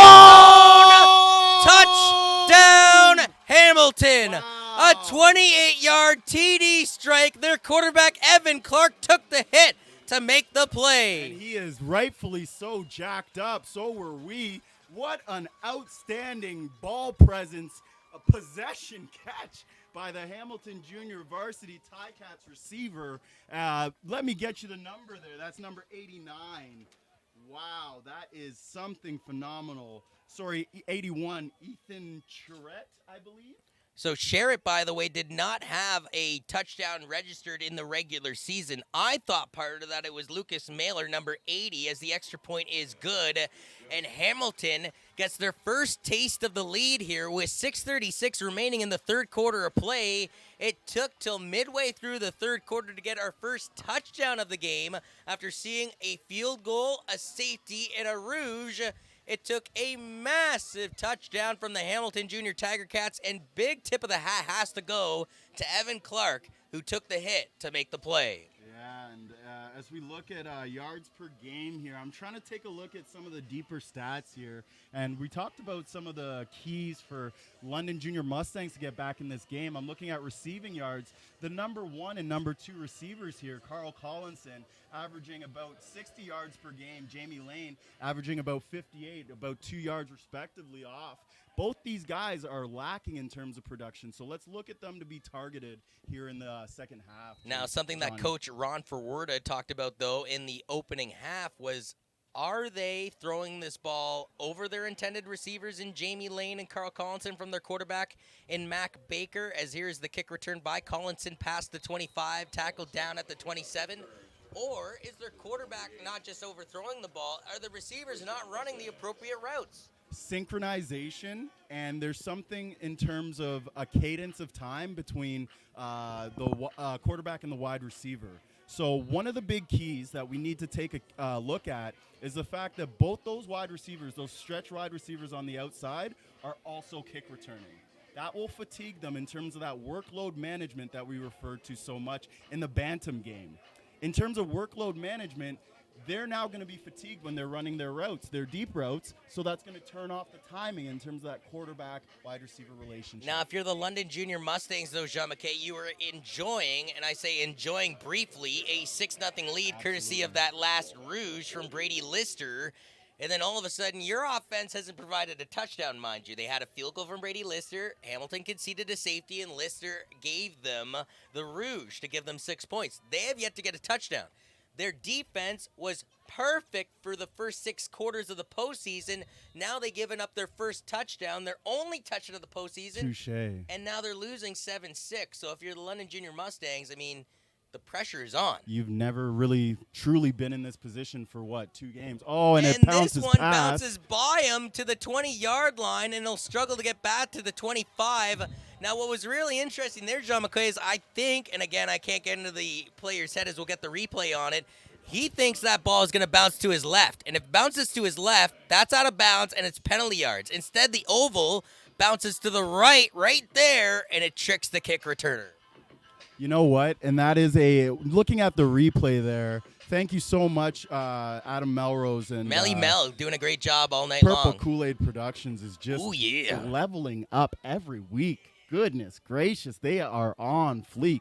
But let's be honest, that was just absolutely sensational in terms of a kick and the rotation on the ball to get the net. Quickly thrown by the quarterback, Mac And that's Baker. what I mean. And That's this what you one need. is caught to the far sideline. One play, 1 first down for the London Junior Mustangs. And he's slow to get up. Yeah, I was just going to say the intended target, very slow to get back onto his own feet. Oh, In fact, no. they're having to call over for the trainers. I wonder if he fell on the ball. Carl Collinson is okay as he gets to his own feet. It was funny, the officials were calling over for the medic, and the second they did that, that's when Carl Collinson went, "Don't you dare, because I'm not sitting out the next 3 plays." Carl Collinson really intrigues me because he has the same relationship and physique that I had as a wide receiver, tall, lanky, rangy wide receiver who has ball presence. We got to And keep his him big away from the brother- ladies then. His big brother is an offensive lineman, very similar to my big brother. Oh, big tackle from the free safety. word. Sean Taylor lives in both games. Oh, my word. That is a football hit, ladies and gentlemen. I believe that's 91 again. Is that 9 or These 91? Bumblebee uniforms, Victor Bodie is number 9. great Zeus's beard. If one of these playoff teams could actually put on a uniform that is color stagnant for a broadcaster, it'd be greatly appreciated. As those Bumblebee uniforms, I mean, I like them as the fashionista. I just don't like them as a broadcast because it's awfully hard to pick out the numbers on those uniforms. All they had to do, too, was black out the uniform numbers, and it'd be so clear Single as day. coverage. Oh, that's a flag. Wow. Wow. Now, will this be offensive or defensive pass interference? This is definitely defensive pass interference, as we saw the jostling match there, Johnny Checking it out Irving. on the replay Let's here. take a look at Baker it on in the the gun. replay. Great hand position by Jamie Lane here as he gets the hand up. And as we saw, just early contact. Beautiful replay there, Mr. Adam Melrose. Too much contact, actually, there by the DB there, defensive back. A little too early. Great technique, just a tad bit too early, about a half second too early, Johnny. Beautiful replays being provided by a beautiful man here with 4:35 remaining in the third quarter of play. 7-6 is the score here. It's playoff football under the lights of TD Stadium here on your Friday night.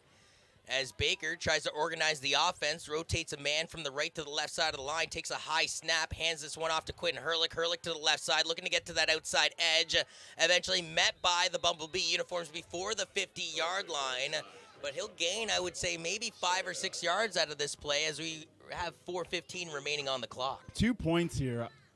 the continued and the legacy of culture of excellence from the London Junior Mustangs program is really exuding as we see the relationship between the quarterback and the quarterback's coach. As soon as he hands the ball off, Johnny, he's looking for the next call to be able to go Oregon or hurry up offense. They still have that under their tool belt. And I love how they're getting the blitz coming from Hamilton. It had stuffed in block. his tracks, though. Another run from Quentin Hurlick. Nice Another hard first run. down for the London Junior And Mustangs. this is what they need.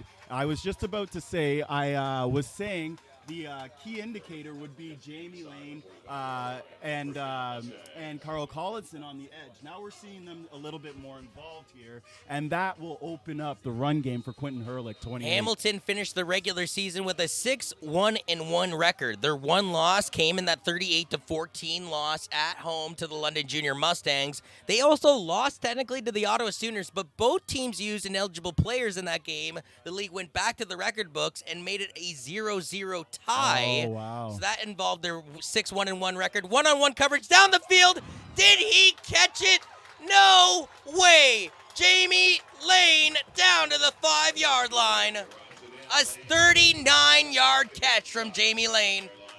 Everybody knows how close of a relationship I have with my former athletes and kids that I've coached. Jamie Lane has always been an exception. I didn't get a full season to coach him because he had an unfortunate arm break in our season together in Bantam. This kid continues to surprise me in terms of making highly athletic, highly difficult catches at clutch times. Junior Mustangs down by 1. They find themselves in the red zone. Looks like Baker's going to hold on to this one. Baker trying to get off of one tackle up to the 5-yard line, refusing to go down right away, eventually put into the spin cycle. He'll gain maybe a yard on the play. And do you know what I truly appreciate about the running and just the overall offensive production of the London Junior Mustangs is the fact that the ball protection has been such non-concern. And our resident Camel Joe, a.k.a. Ron Forwerda, joins us back up here in the play booth. Maybe a good luck charm, Ronnie, as they have a second and goal here from within the red zone.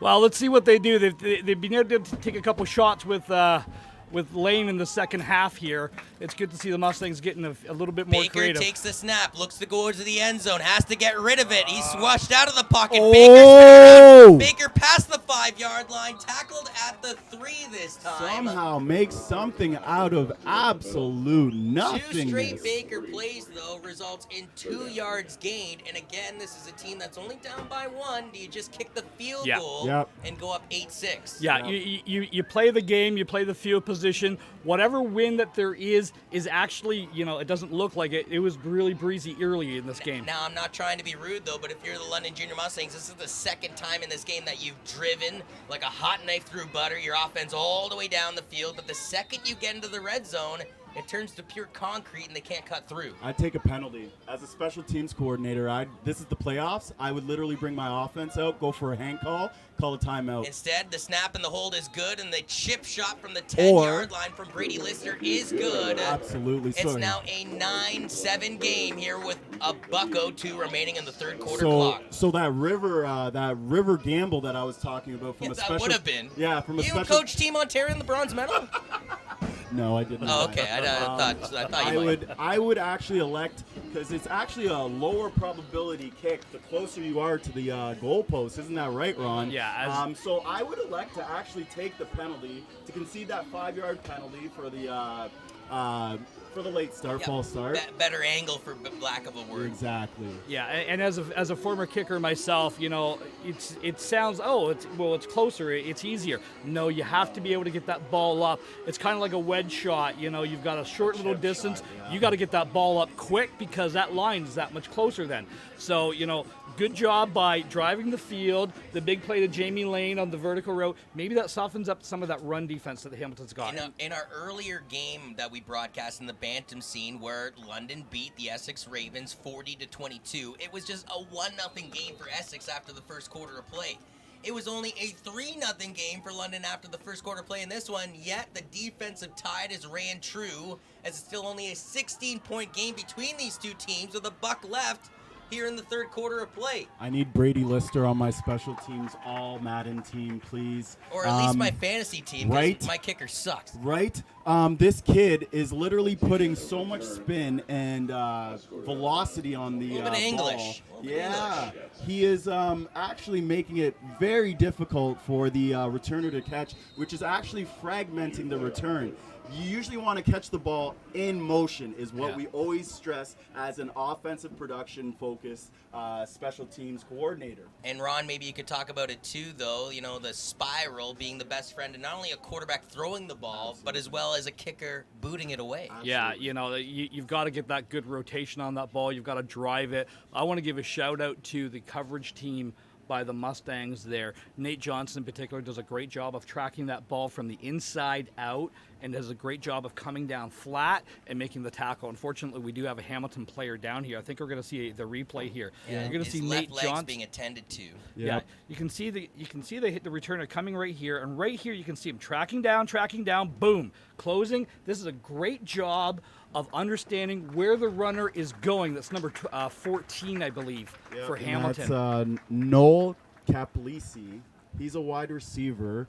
It looked like he was actually initiating some of the lead blocking for the return there and got rolled up on, not by one person, but his own teammates as well on the replay. Yeah, there's a couple of players in on the tackle on that. You know, the Mustangs, you know, Coach Stenning and Coach Schneider do a great job with the special teams work there. Never like to put it this way, but at least offensively, Hamilton not necessarily losing much. For Noel Calpis, or Caplis, I should say, he had 5 yards on 1 catch during the regular season and no yards on a single rush. So he hasn't necessarily been a major factor offensively for the Hamilton Junior Tiger Cats, but special teams is everything. Not necessarily, though, because what does he bring as a blocker? What does he bring as, you know, route running and everything else? So not all great receivers, as you see a big boy in the backfield lead blocking.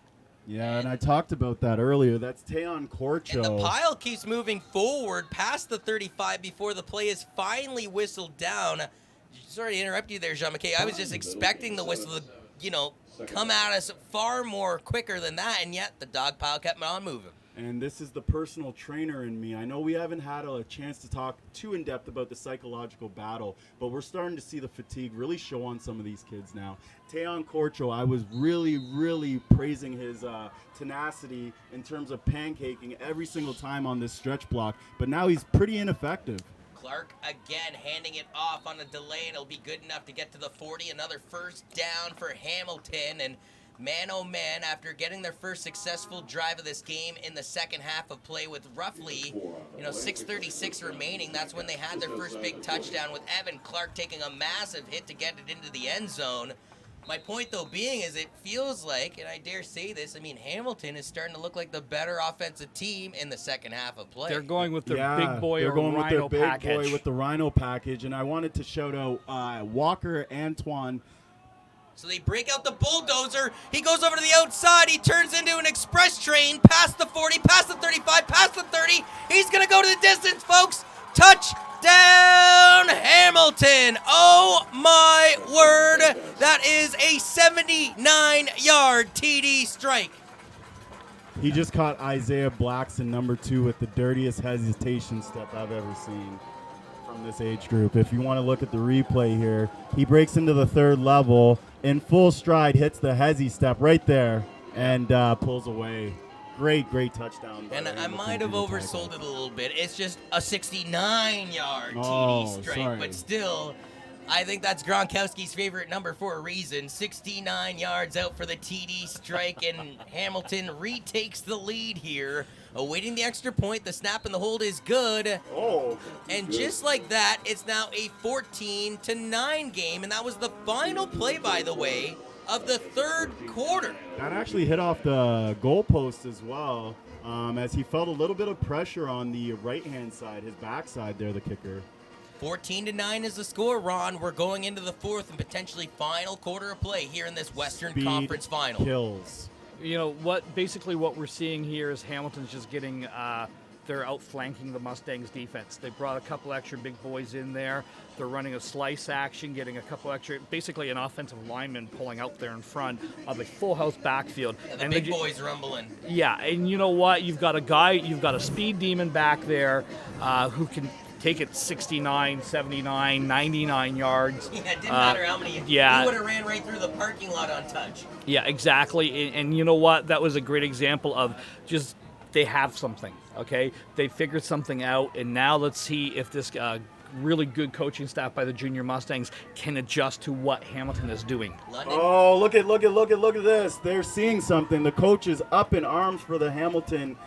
Oh, he's talking about the refs. He wanted an onside kick over towards his sideline, but the refs are taking a little bit of time here casually. Well, the officials are actually talking with the London Junior Mustangs coaching staff, which is very ironic because that has allowed their personnel mainly around the 35 and 40-yard line to switch over from one side to another. On top of which, like you said, the Hamilton Junior Tiger Cats coaches were up in arms going, wait a minute, we want to get this playoff right now. Ron, maybe can you talk to that a little bit? Because you want to hurry up the offense, but sometimes you got to wait for that whistle. That's a timeout right there. Yeah, basically, that's exactly what's happened there. Is you've allowed the Mustangs to make the adjustment. Now here's a Hamilton coach. Enthusiastic is a light word to describe how anxious he is on the sidelines, and they don't try an onside kick. He was screaming at them, you gotta get that ball. That ball is ours. And yet Carl Collinson receives the ball and he trucks him and goes all the way past the 40-yard line, steamrolling over a Hamilton player to do so. But there is a flag back at the 35-yard line. Yeah, I think this is going to be a block in the back against the Mustangs. Again, because the Mustangs were able to adjust, you could see them turn around and the kicker readjusted, and it's like, well, now we got to kick it deep because they had it. But this is going back 10 yards, so the ball's going to be inside the 30-yard line, down to the 25-yard line now, and the Mustangs now have 85 yards to go to get this lead back, hopefully. The game has gone as following. A Brady Lister field goal, 3-0. A safety conceded by Hamilton, 5-0. A rouge from a Brady Lister kickoff to make it 6-0. But then all of a sudden, a massive strike from the Hamilton Junior Tiger Cats as Evan Clark goes to the air to put his team up 7-6. Lund goes all the way down the field, only to get stalled out in the red zone for a Brady Lister chipped field goal from 10 yards out to reinstate a 9-7 lead, only for Hamilton again, once they were trailing, they intercept the ball at the 15-yard line. The Junior Tiger Cats rumble away with the pigskin. That's a huge play. They're trying to get McPhail on a swing or that slice route again. You can see him at the fullback spot coming across. Javon Stanbury, 92, with this clean pick from the defensive end. Wow, if he doesn't get it, McPhail's got that in the flats, and he's able to turn it upfield. But again, he does a good job of just getting the passing lane. Sometimes you can see him slow playing, waiting for the quarterback to run, gets into the passing lane, gets his hands up, makes a great athletic play. And you know what, folks? The Mustang defense has got to come up with a stop now. Hamilton was shut out in the opening half of play, down 5-0 into the halftime break. Their offense has woken up with 2 straight touchdowns. Now their defense with an even bigger play, intercepting the ball all the way at the 15-yard line of the London Junior Mustangs. And as Coach Ron Forwarda was just talking about, London, their fans, and everybody cheering them on here at TD Stadium expects their defense to step it up huge here, Jean McKay. Yeah, let me go over to Coach Drip's fan zone here and take a little update here. London Junior Mustangs, I was toting the culture of excellence. Their fans aren't shaken by turnovers. They aren't shaken by deficits. They know the caliber of their athletes, and we see them all here as we actually, I'm spotting Ethan Martin, actually, EM3, actually in the stands there. The Mendoza family also giving some tape there as well. They got some family from Argentina. But this is a tough situation for the Hamilton Junior Varsity Ticats. They're in goal line situation here. The defense is going to be knocking on their door. Quarterback Evan Clark goes right behind the Heavy center. package. Looks like a handoff to the last man in line. Looks like this guy's going to make it to the outside edge. Tries to cut back in on the 5, close to the end zone. Nope. Just shy by about 1 yard as, again, they continue to use this big boy package And Ron, London simply doesn't know what to do with it. Well, they're banging everyone inside, and again, you can see right there, the speed of Malloy is able to get to the edge there. Great back, a lot of speed. I hate to say it's a deja vu moment. I've seen this play out 2 years ago when I was at Bantam. This is literally the exact same offense that they just turn around, they grinded the clock out, they're able to get to the edge. It's so tough to stop when you get that extra 2 or 3 blockers out there swinging because you've got to maintain your lane integrity. Stumble Bumble predictions predicted an Essex Ravens win earlier. London won. They predicted London to win formation, this game. and he goes quick snap, silent count. And he goes, offside. No, timeout. So A timeout was actually taken by Thank you, Hamilton, guys. partner, just before they snapped that ball with 11:10 remaining on the clock. Hamilton already has He a was trying 5-point silent lead. count here. They No. are trying to extend it to a 12-point lead in a 2-possession ball game. No sound. So that is actually made as an offensive glitch, if you will, where they actually go no count. It's called no count. It's to catch the defensive line. They call those defensive line games, offensive line and defensive line games. They're not going to even be in their stance by the time you snap the ball. Ron using that timeout there, could it potentially hurt Hamilton down the line? Yeah, you know, I don't agree with the call there. Even if you don't have the right personnel or anything, take the 5-yard penalty or something. A field goal is just as deadly as a touchdown right now. A touchdown just about seals it. And guys, That's what I was going to say, partner. They're looking to get at least 6 on this next play with a 1st and goal from the 1-yard line. they bring in their heavy package, London Junior Mustangs, to respond to Hamilton's But this as big boy package led by Oh, Donovan Malloy offside. has Yep. been so deadly. Now, Hamilton's pointing at London. No. London's pointing at Hamilton. That's going against Hamilton. That's the right tackle here. You can see he clearly jumps. Second man in, right there. Boom. There you go. And they were going off that. They're going off the right side. So now you're at false start. Move it back 5 yards. But again, I'm not sure it really matters right now if the Mustangs can't stop this extra slice that they're going. So what they're doing is they're not tracking. They can't afford to track because the speed of Malloy in the backfield. He's such a dynamic runner. And he's not just getting 1, but sometimes 2 and 3 lead blocks in Yeah, total. exactly. I'm just about to talk about that. Teon Corcho's been going both ways. He's playing nose tackle as well as fullback. But his seal block on that C-gap contain athlete is what's key to popping out Malloy on the edge. And his speed, as you guys talked about, just finishes First it. in As we goal see it from the once again. 6-yard Once line. They're going to again. hand it off to Once Malloy. again. Malloy tries to fight his way towards the end zone, spins as he's tackled down to, I believe, the 1-yard line. So they make up the penalty yards. It brings up 2nd and goal. And guys, sorry to interrupt here. What London needs to do now is not only adjust towards the defensive end, taking that double team, but they now need to actually have essentially the inverse of a crackback block on defense, where they have a linebacker accounting for number 90 and his leak out to kind of crash into that and give the defensive end a chance to contain that and drive it back inside field. Evan Clark having a conversation with his head coach Nick Lazar as he goes back into the huddle to instruct his offense here on this 2nd and goal from the 1-yard line. And remember, the quarterback can take off Time too. count. It looks like this could have been a delay of game against Hamilton. Now, Hamilton thought the whistle was the whistle in the play. It's to indicate that they took too much time on the play, though, Ron. It's a delay of game. See, what he's doing is the quarterback's going to the sidelines to get the play. The play it was already blowing in at that point. You have 40 seconds to get the clock off, and you can see he clearly tracked it down, 45 seconds. He even gave him a couple extra seconds before they blew it dead. And I know Dave Martin is cerebral about deciphering Da Vinci Code style opposing coaches' signals. And here we see very blatant, once again, getting the play call. Quicker conversation between the coach and the quarterback, might I add. Yes. And the quarterback, they don't even huddle. He ran through his offensive players, barked the play out, and then they go to the line to try and speed things up. It's 2nd and goal from the 6. They snap the ball. Dysfunction. This looks like Dysfunction. throwing it in the end zone as he took the hit, diving towards it is the intended target, incomplete pass. And So- he is targeted by number 97 there, partner. That's Kyler Park with an outstanding game so far. The London Junior Mustangs defense needs one more big play. This Field is goal. now 3rd and You 6, just so they're jinxed it. just going to get the field goal out Johnny here. Urban, Mr. Legend yourself, you just jinxed it. Remember the 4th down touchdown we saw in the That's Bantam right. game? I think This you is- just did it. It's a 5-point game, Ron. A field goal makes it an 8-point game. But it's still a one-score game at 8 points. So, Precisely. right now, the field goal, if you're the Mustangs, you'll give up that field goal all day long. From Overloading the right-hand side. between the hash marks, this is a 14-yarder. The chip is good from Michael Horvat, and they extend the lead to 17-9 to the Hamilton Junior Tiger Cats with 10:04 remaining here in the fourth quarter of play. This is in getting this sticky. OPFL Western Conference Final from TD Stadium. This is getting sticky for the London Junior Mustangs here. We're not talking about the humidity. Yeah, we're talking about the situation. It's dicey. They're actually facing what is now a mathematical probability of losing. Well, I mean, that is increasing.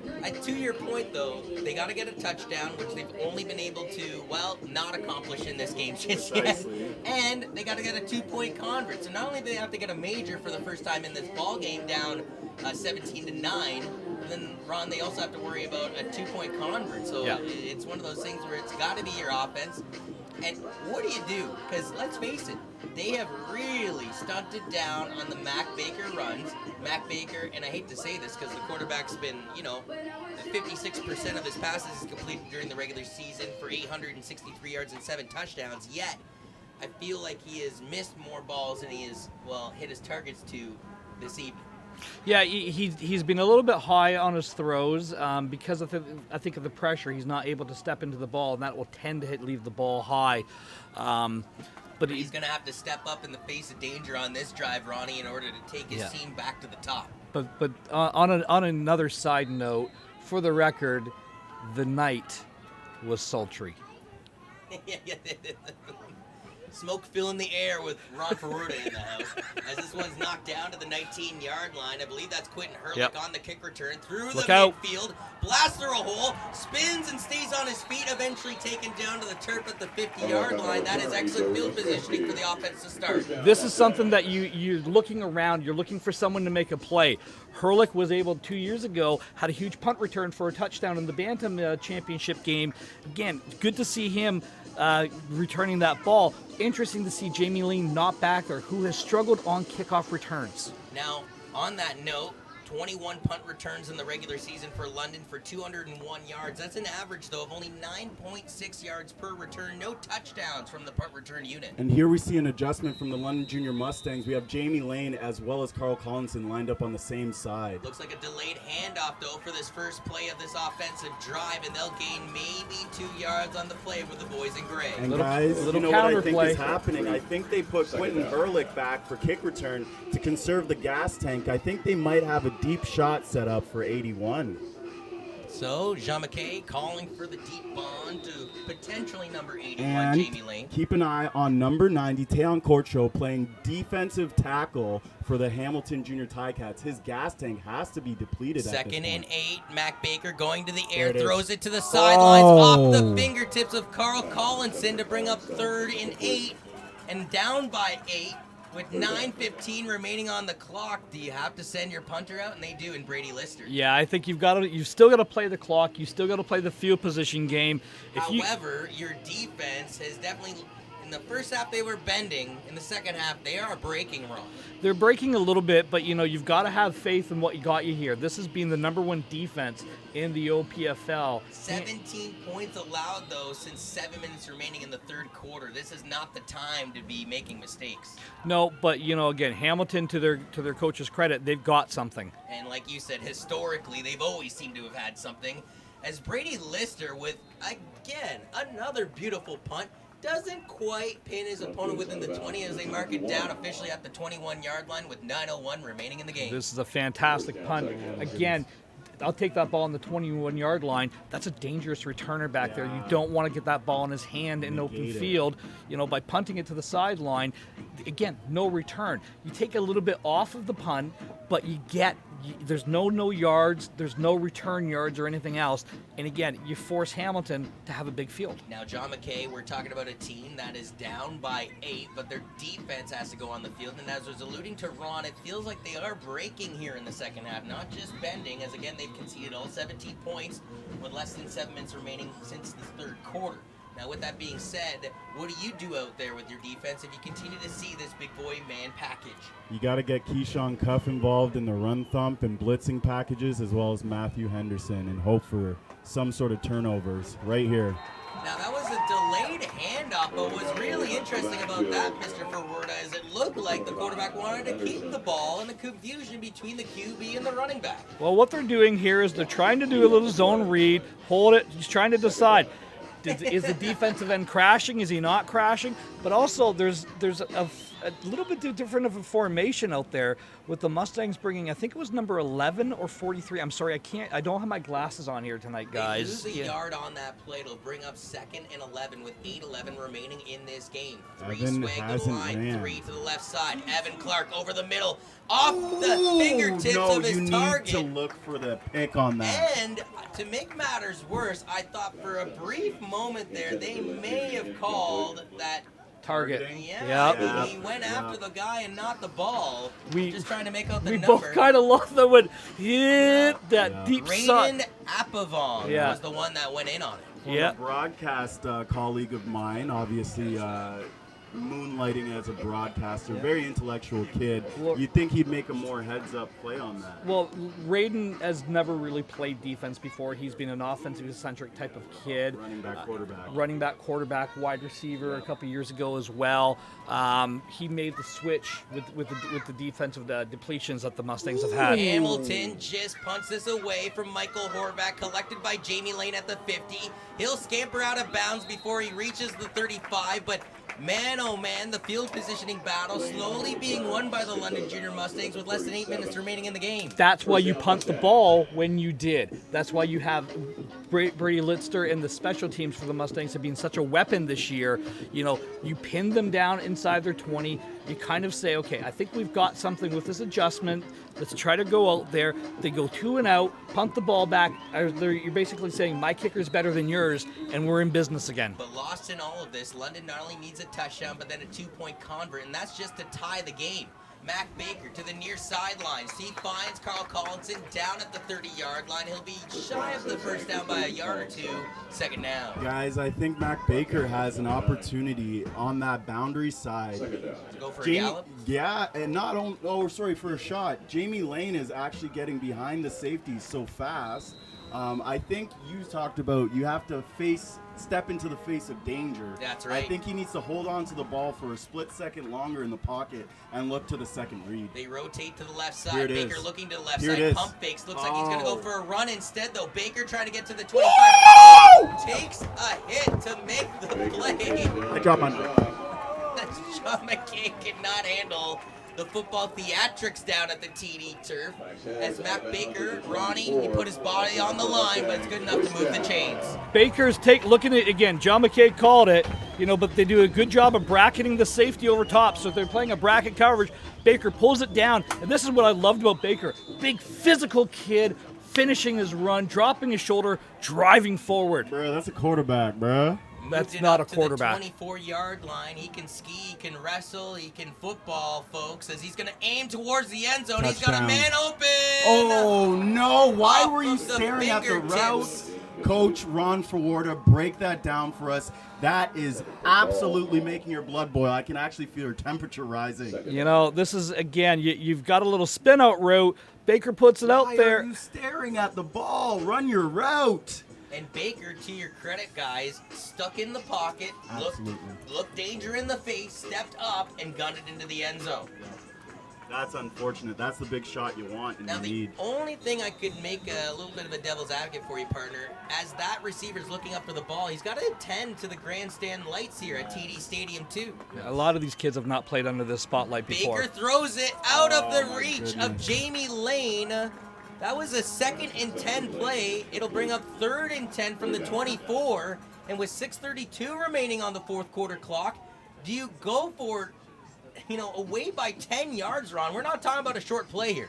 It looks like Mac Baker's timing with some of these wide receivers is just. We've been saying that all vastly game off. long. Let's Yeah. give credit where credit is due. Hamilton's secondary is playing really, really great coverage. They're playing a bracket. They're playing a man plus a bracket over top. So they're rolling the safety over top of Collinson and Lane. 3rd and 10, the potential game on the line. Although there is 6:22 remaining still in it. 3 options to the right side for Mac Baker. He'll take the snap, roll to the right side. Looks like he's going to throw it. He's going to have to get rid of it soon. He does. The pass is caught. But can his receiver get to the first down marker? Short. I don't think he did. This should be a turnover on downs for Hamilton. Yeah, they're trying to go deep here. They've got And it officially is a turnover on downs. got 6:10 left in Colin the fourth Cameron, as well. you can see how they're bailing out. They're not giving up that deep ball. Hamilton has done a great job of keeping everything in front of them and not allowing the quick stripe or the big playability of the Mustangs to come into effect. They've had a masterful defensive plan, and they're saying our athletes are better than your athletes, and right now we're going to beat you. Essex, Cambridge, Mississauga, Durham, Hamilton, Kingston, Niagara twice, and Vaughan have all fallen victim over the last 9 games from the London Junior Mustangs junior varsity team that went 8-0 during the regular season and won 49-0 last week in their opening round of the playoffs.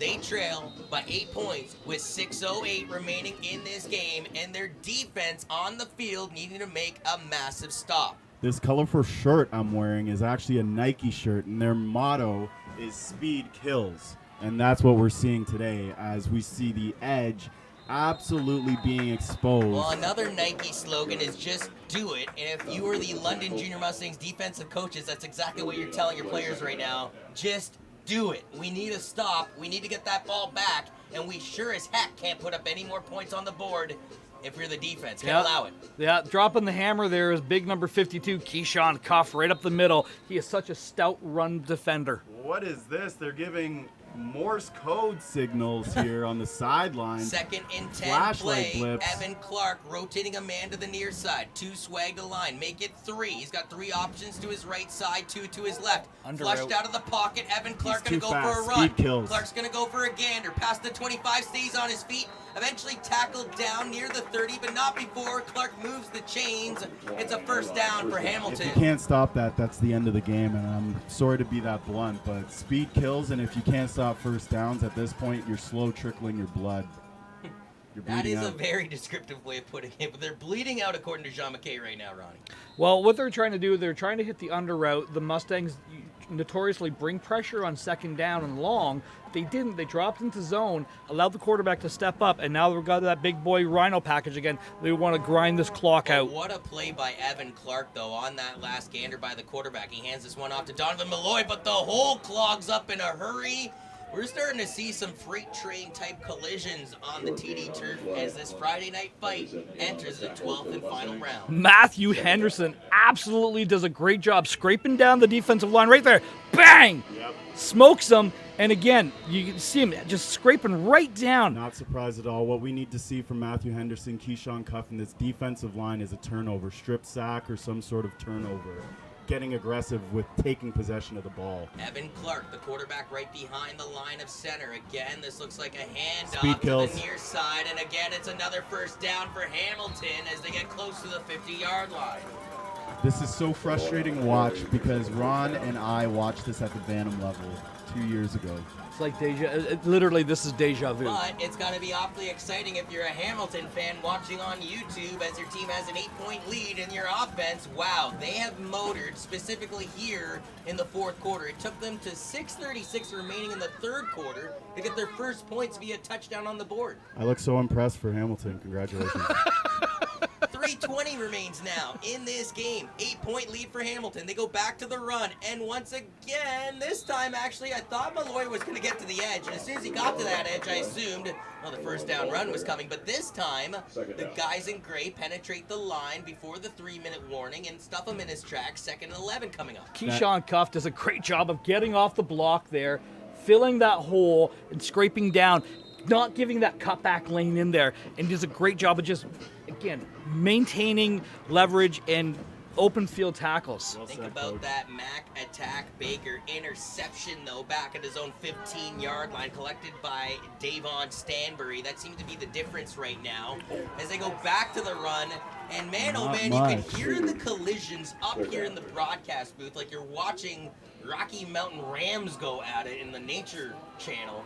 And with 2:25 remaining in this game, it'll bring up third down, and London will get the benefit of having their offense back onto the field. Yeah, again, it was a stop you had to have if you're the Mustangs. We were just singing the praises of Keyshawn Cuff on that last one. His linebacker partner in crime, the Batman to his Robin, Matthew Henderson does the hedgehog exact to his same. Sonic. He does the exact same thing. Fights off the block, scrape down, not allow the cutback lane for the running back, squeezes him back in. Great open field tackle, forcing the punt. But Hamilton's done a good job. They've taken 3.5 minutes off the clock. Now you're going to flip the field and force the Mustangs to try to pass the ball. What the Mustangs wanted to do in this game is ground and pound, run this ball out, run this clock out. No, the officials have actually asked the timekeeper to reset the clock, but unfortunately, like it seems to always be the case here at Western University, the equipment is malfunctioning, and instead of having 2:23 on the clock, it currently reads 30:23. And right now, taking a look it's at 12:23. That's more impressive. And That's almost a quarter of play. taking a look at Jama's fan zone, Coach Drip's fan zone here. It's an absolute tilt of scales as we see the London Junior Mustangs crowd a little bit anticipatory, looking for some sort of change, some hope, some semblance of a spark for their team here. And the Hamilton Junior Varsity Now, what Ticats are they- are up in arms. They are definitely feeling the momentum. They're actually getting their feet stomped over here as they're figuring out what's going on No, with the the technology. clock has been officially put to 2:23, and I think the officials were trying to get it back to 2:30 if I could overhear them on the field, but then they realized, okay, the clock isn't really cooperating here. So now the officials blow the play in. I guess they also give the 3-minute warning as Yeah, well. that's what they were doing, is they were resetting the clock. So they were Hamilton was trying to run clock on that, but it was a 3-minute warning. But interesting to note, though, that Hamilton was able to get at least 37 seconds off the clock. Jamie Lane almost fumbled the kick return off, or the punt return, recovers the ball up to the 25-yard line. But man, oh man, when they needed the big return, they didn't get it in London. And now they have to go 85 yards with 2:19 left on the clock. Down by 8. They need a touchdown and a 2-point convert to, well, Coach Ron, overtime. Coach Ron, you talked about Jamie Lane, number 81, and his kick returning game. Do you want to comment on that? He really has. He's struggled a couple times this year with the punt return. I don't know if it's a tracking the ball thing or what's going on. When John McCain wants criticism, he demands criticism. I'll give you criticisms. 2:19 remains on the clock. Know how to do Mac it. Baker's got to go to work. He's going to try and huck this Perfect. one down the field early. Why do you stop running your route? Incomplete pass is, again, Carl Collinson, you're right, partner. If he just completely ran out the route, he probably would have been hit with the ball. Within the final 5 yards, he stutter stepped, though, and the ball goes over his head. Take us through this. they're trying to think they're trying to think that they understand what the quarterback's arm strength is. The ball's carrying a little bit further right now. He's been throwing high all game. Yeah, you have to adjust to that. You have to adjust to that, and they haven't been able to do that. But again, you had Gavin Gale, the college avenue receiver, wide open at the Why Z do you position. think, though, do you like that they went for the big bomb early? You've got to take a shot. You got to flip the field. 2nd and 10. Baker's got to get some yardage. He's flushed out of the pocket. Pocket's collapsing, and the quarterback is sacked 7 yards behind the line of scrimmage. This will bring up 3rd and a country mile with the game on the line. Yeah, it's do or die time now. You've got to go for it here on 3rd down. Unfortunately, if you're the Mustangs. This is not the ideal situation you Well, want to put your because quarterback even if they into. do miss it, the turnover on downs would take place from their own 19-yard line. If they turn over the ball on downs via an incomplete pass, and we'd assume they got to go for the air ball here. There's no way they're running the rock. Again, YouTubers, this is 3rd and 15, it looks like. 3rd and 16. And a almost. timeout respectively taken by the London coaching staff. And you got to think, they went to Carl Collinson on a deep bomb on the first play of this drive. It was an incomplete pass. Carlson sort of I don't know, lightened the load up at the end of that route. And then the second play, the pocket collapsed, and I was really shocked that Baker didn't try and throw it away. Yeah, we have the replay once again. I mean, here. you'd rather face a 3rd and 10 than a 3rd and 15, right, Ron? Well, yeah, 5 yards isn't going to really matter But that much.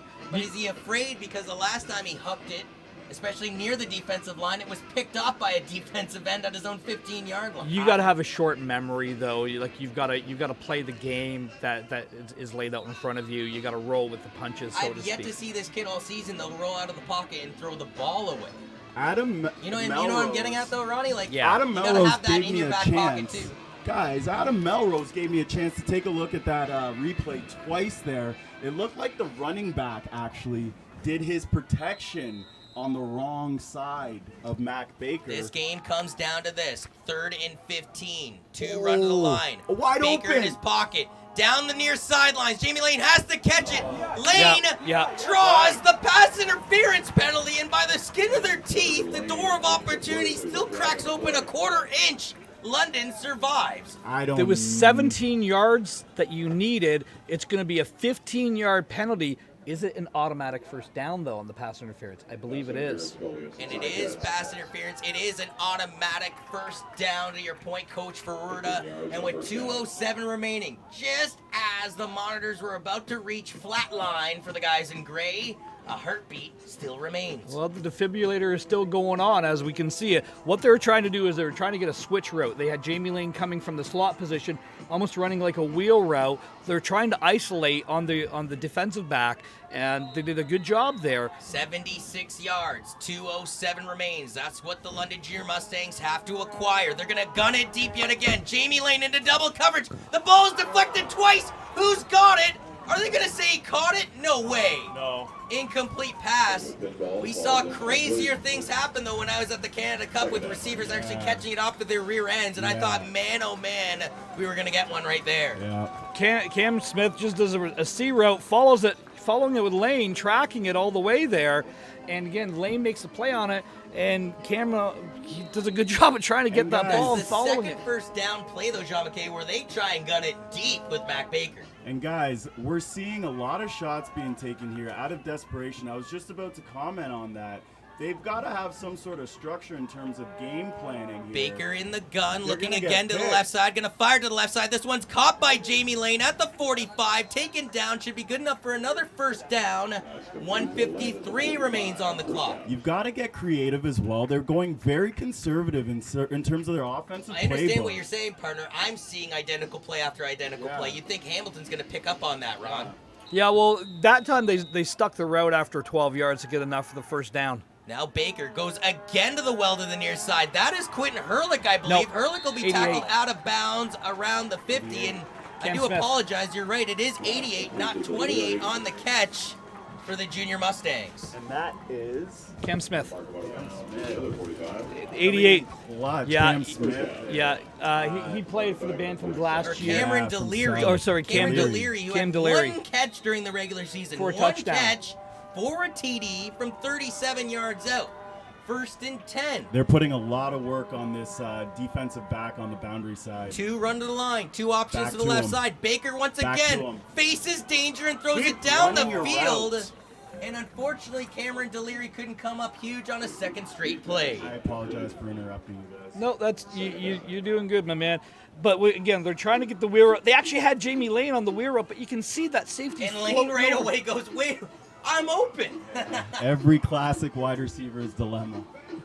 But I'm surprised that they don't run something post or something stick, because that safety's flying over towards Jamie Lane. And we haven't seen Mac attack Baker just go on a gallop, something he was so effective throughout the 2019 regular season.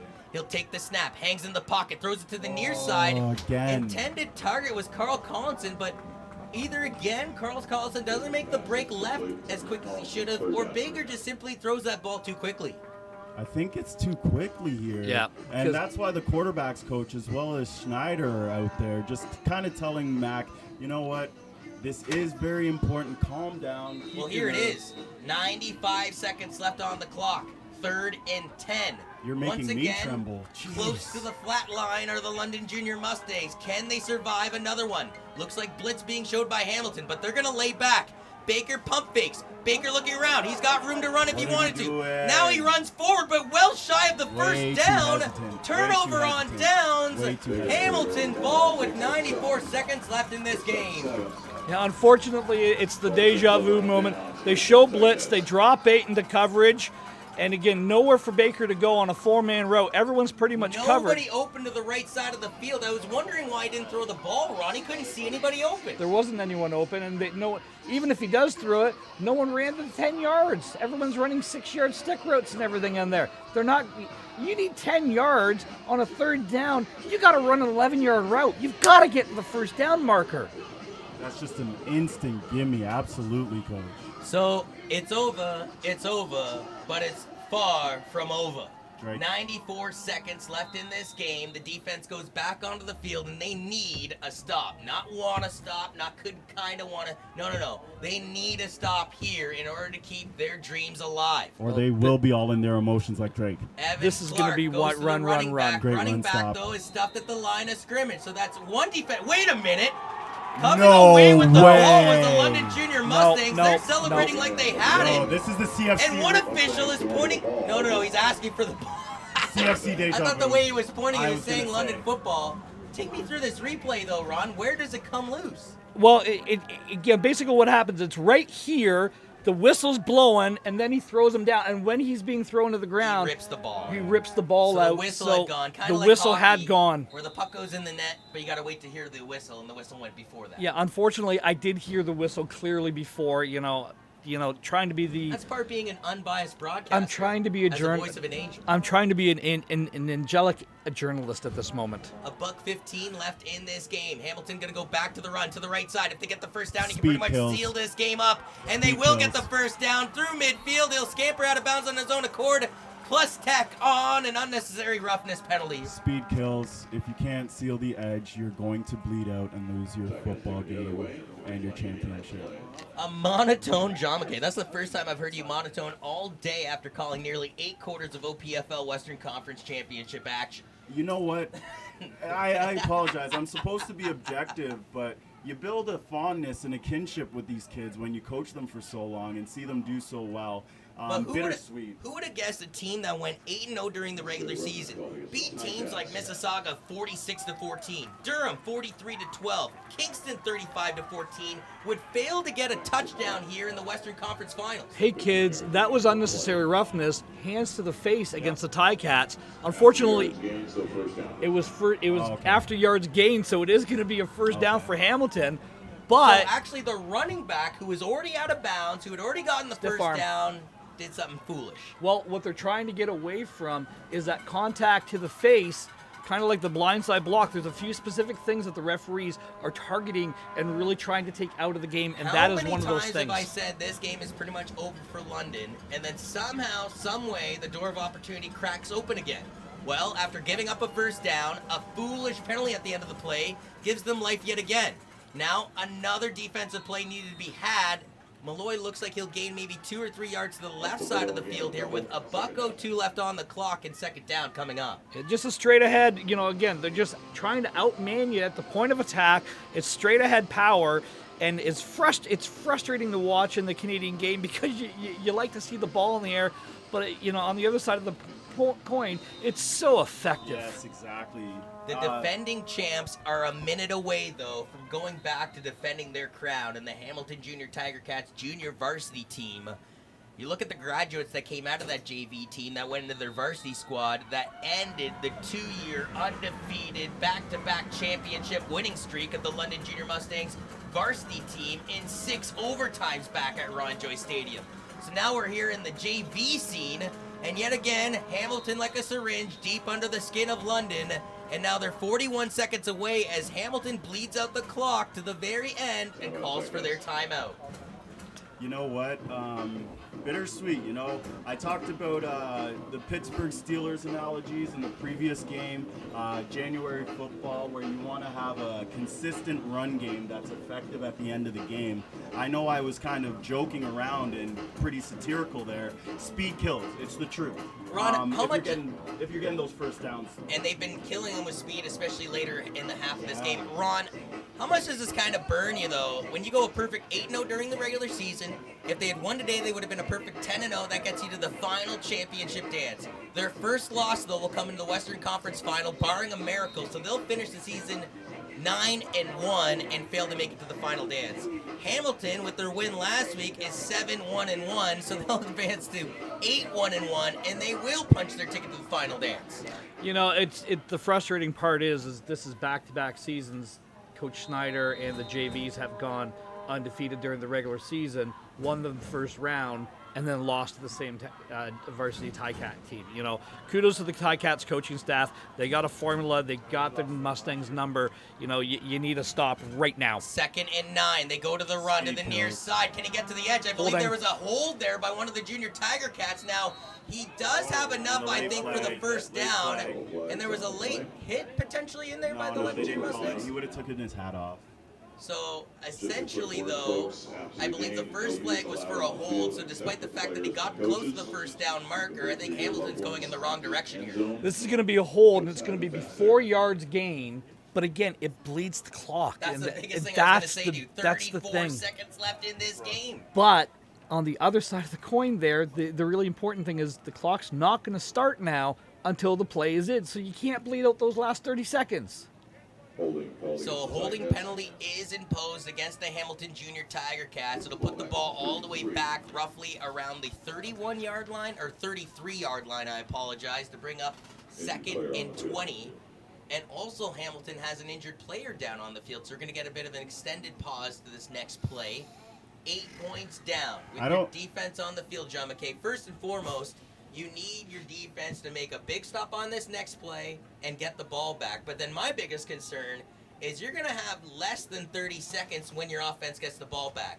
That means you have, 4 to 5 plays left in your bag altogether, no matter what your opposition does. That is, unless they truly do Plexico burst themselves and start taking penalty after penalty to put their opposition deep in their own territory. Yeah, as we see number 42 there getting up under his own accord. We like to see that. Yep. And he is okay as he makes himself to the sidelines there. Mark Sabriza, I believe, is what's listed on the roster. Well, you know what? Those pains, or regardless of whether it's a serious injury, one of those stingers that goes away in a couple minutes, it all feels good in a victory in a championship dance here in the OPFL Western Conference Finals, knowing that the team wins this game will advance to the same stadium in the same city for the OPFL Championship next week. Speed kills. And here goes the game, ladies and gentlemen. Now another hold, though, by the Hamilton Junior Tiger Cats. Now, I would argue that he hadn't crossed the first down line before that hold happened. No, he does not have yards gained on that. It's holding on the outside receiver, and this is going to go back another 10 yards. But again, is this tactically being done by Hamilton, though? Because no, but when you think about it, they aren't advancing down the field. But what they are doing is play-by-play taking seconds off the clock. There's now only 26 seconds left on the clock. They'll repeat 2nd down. So play-by-play, Hamilton. Now, keep in mind, a game can't end on a penalty. Well, so actually, they're saying that he did have yards gained, and so it is a first down. So guess what, kids? It's all but over. And you know what? Hats off. I'm looking like a sore baby here on the YouTube presentation. But you know what? I have to commend Hamilton Junior Varsity Ticats. As Ron Ferwarda alluded to, the defensive presence here was outstanding. Similar to the Patriots in the Super Bowl this year. Just lights out. Down 3-0 after the first quarter of play. Down 5-0 after halftime. Down 6-0 before they got their first major on the board. Somehow, someway, a beast known as the Hamilton Junior Tiger Cats Junior Varsity Offense woke up with less than 7 minutes remaining in the third quarter and put up 17 unanswered points as their quarterback, Evan Clark, goes into victory formation and takes the first of what I would assume is 2 knees to win the game. And do you know what's the worst part? You didn't get out-coached. You didn't get outwitted. You just got out-athleticism. However, in a game of this season, the game of magnitude of this season, Mac Baker threw over 860 yards in the air and ran for almost 500 yards on the ground and had a combined 18 touchdowns in the regular season. Could not provide his team a major here tonight in this Western Conference battle. In fact, he was intercepted as well in his own 15-yard line. You So cannot hang that on the quarterback. Baker's played a really, really solid game. You know, did he play the perfect game? No. But I'd have to watch the tape, though, Phil, or Ron, though, to be honest with you, when it comes specifically to those passes to Carl Collinson and Jamie Lane that were overthrown. Is that the quarterback, or is that the receivers, or is it a bit of yin and yang? It's a bit of yin and I yang. think it's a little bit yin and yang. Football is the ultimate team sport. You win as a team, you lose as a team. You can't pin it on one player. Evan Clark goes into victory formation and takes the knee, and that does the ball game. The 2019 OPFL Junior Varsity Western Conference champions are the Hamilton Tiger Cats.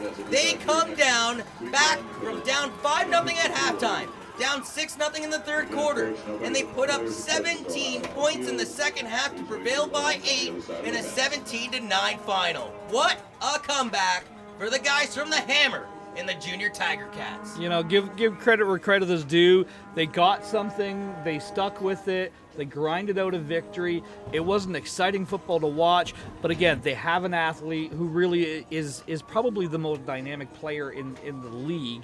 And you know, Two of them. Yeah, and really, I'm predicting this is going to be a rematch of the Bantam game 2 years ago. Watch for Durham to beat Kingston tomorrow and have the rematch of two of arguably the best running backs in the province, of Durham versus Hamilton. Yeah, that's actually interesting. We did not mention that at all. Tomorrow will be the Beasts of the East after enduring the best of the West here tonight. And it's two upsets, two Cinderella stories in the number 4 Durham Dolphins and the number 3 Kingston Junior Gales. Combined, those guys had a record of 6-10 during the regular season, and yet they're going to battle it out tomorrow at Richardson Memorial Stadium to find out who plays the Hamilton Junior Tiger Cats right here at TD Stadium next week for the OPFL Championship. Yeah, a game that we're going to probably be calling on YouTube next week. Don't be so monotone, John McKay. I am not being monotone. No, I'm looking at the greatest thrill. line in all of sports. I'm looking at the thrill of victory and obviously the Agony of defeat. Exactly, and you know, I really want to really remember this. I'm just taking it all in because it's bittersweet. 2 years in a row, you've gone undefeated in the regular season, and definitively just a couple of mistakes that really end your season in a detrimental way. I know a lot of these kids, in terms of sports psychology, they'll rebound. They're athletes, they're ballers, but you definitely feel for them. 2 Brady Lister field goals, a safety conceded by the Hamilton Junior Tiger Cats, and a rouge provided by Lister. That's Lister 7, the rest of his team's offense 0. And to be honest with you, Lister was the quarterback when they beat Hamilton in Ron Joyce Stadium, thanks to his second half theatrics where he got an 80-yard TD straight to Jamie Lane and also ran for 2 rushing touchdowns. So maybe something to put in the coat rack with Brady Lister providing 7 points in this game, where he provided the win the last time these two teams played in the regular season. Well, folks, 42-7 over Essex, 36-0 over Cambridge, 46-14 over Mississauga, 43-12 over Hamilton, 38-14 in that game I alluded to at Ron Joyce Stadium in Hamilton, 35-14 versus Kingston, 43-21 versus Niagara, then a 6-0 official win over Vaughan, and a 49-0 victory last week against Niagara. This looked like a path to perfection for the London Junior Mustangs. Well, it was derailed on your Friday night, thanks to the Hamilton Junior Tiger Cats prevailing by a score of 17-9. For the coach, Ron Perorta, my main man, John McQuay, I am John Urban. This has been an Adam Melrose Purple Thank Kool-Aid, you, Adam. ooh yeah, production. I'm your boy Johnny Urban, wishing all of you a safe and enjoyable weekend, and we'll catch you next week for OPFL Championship action.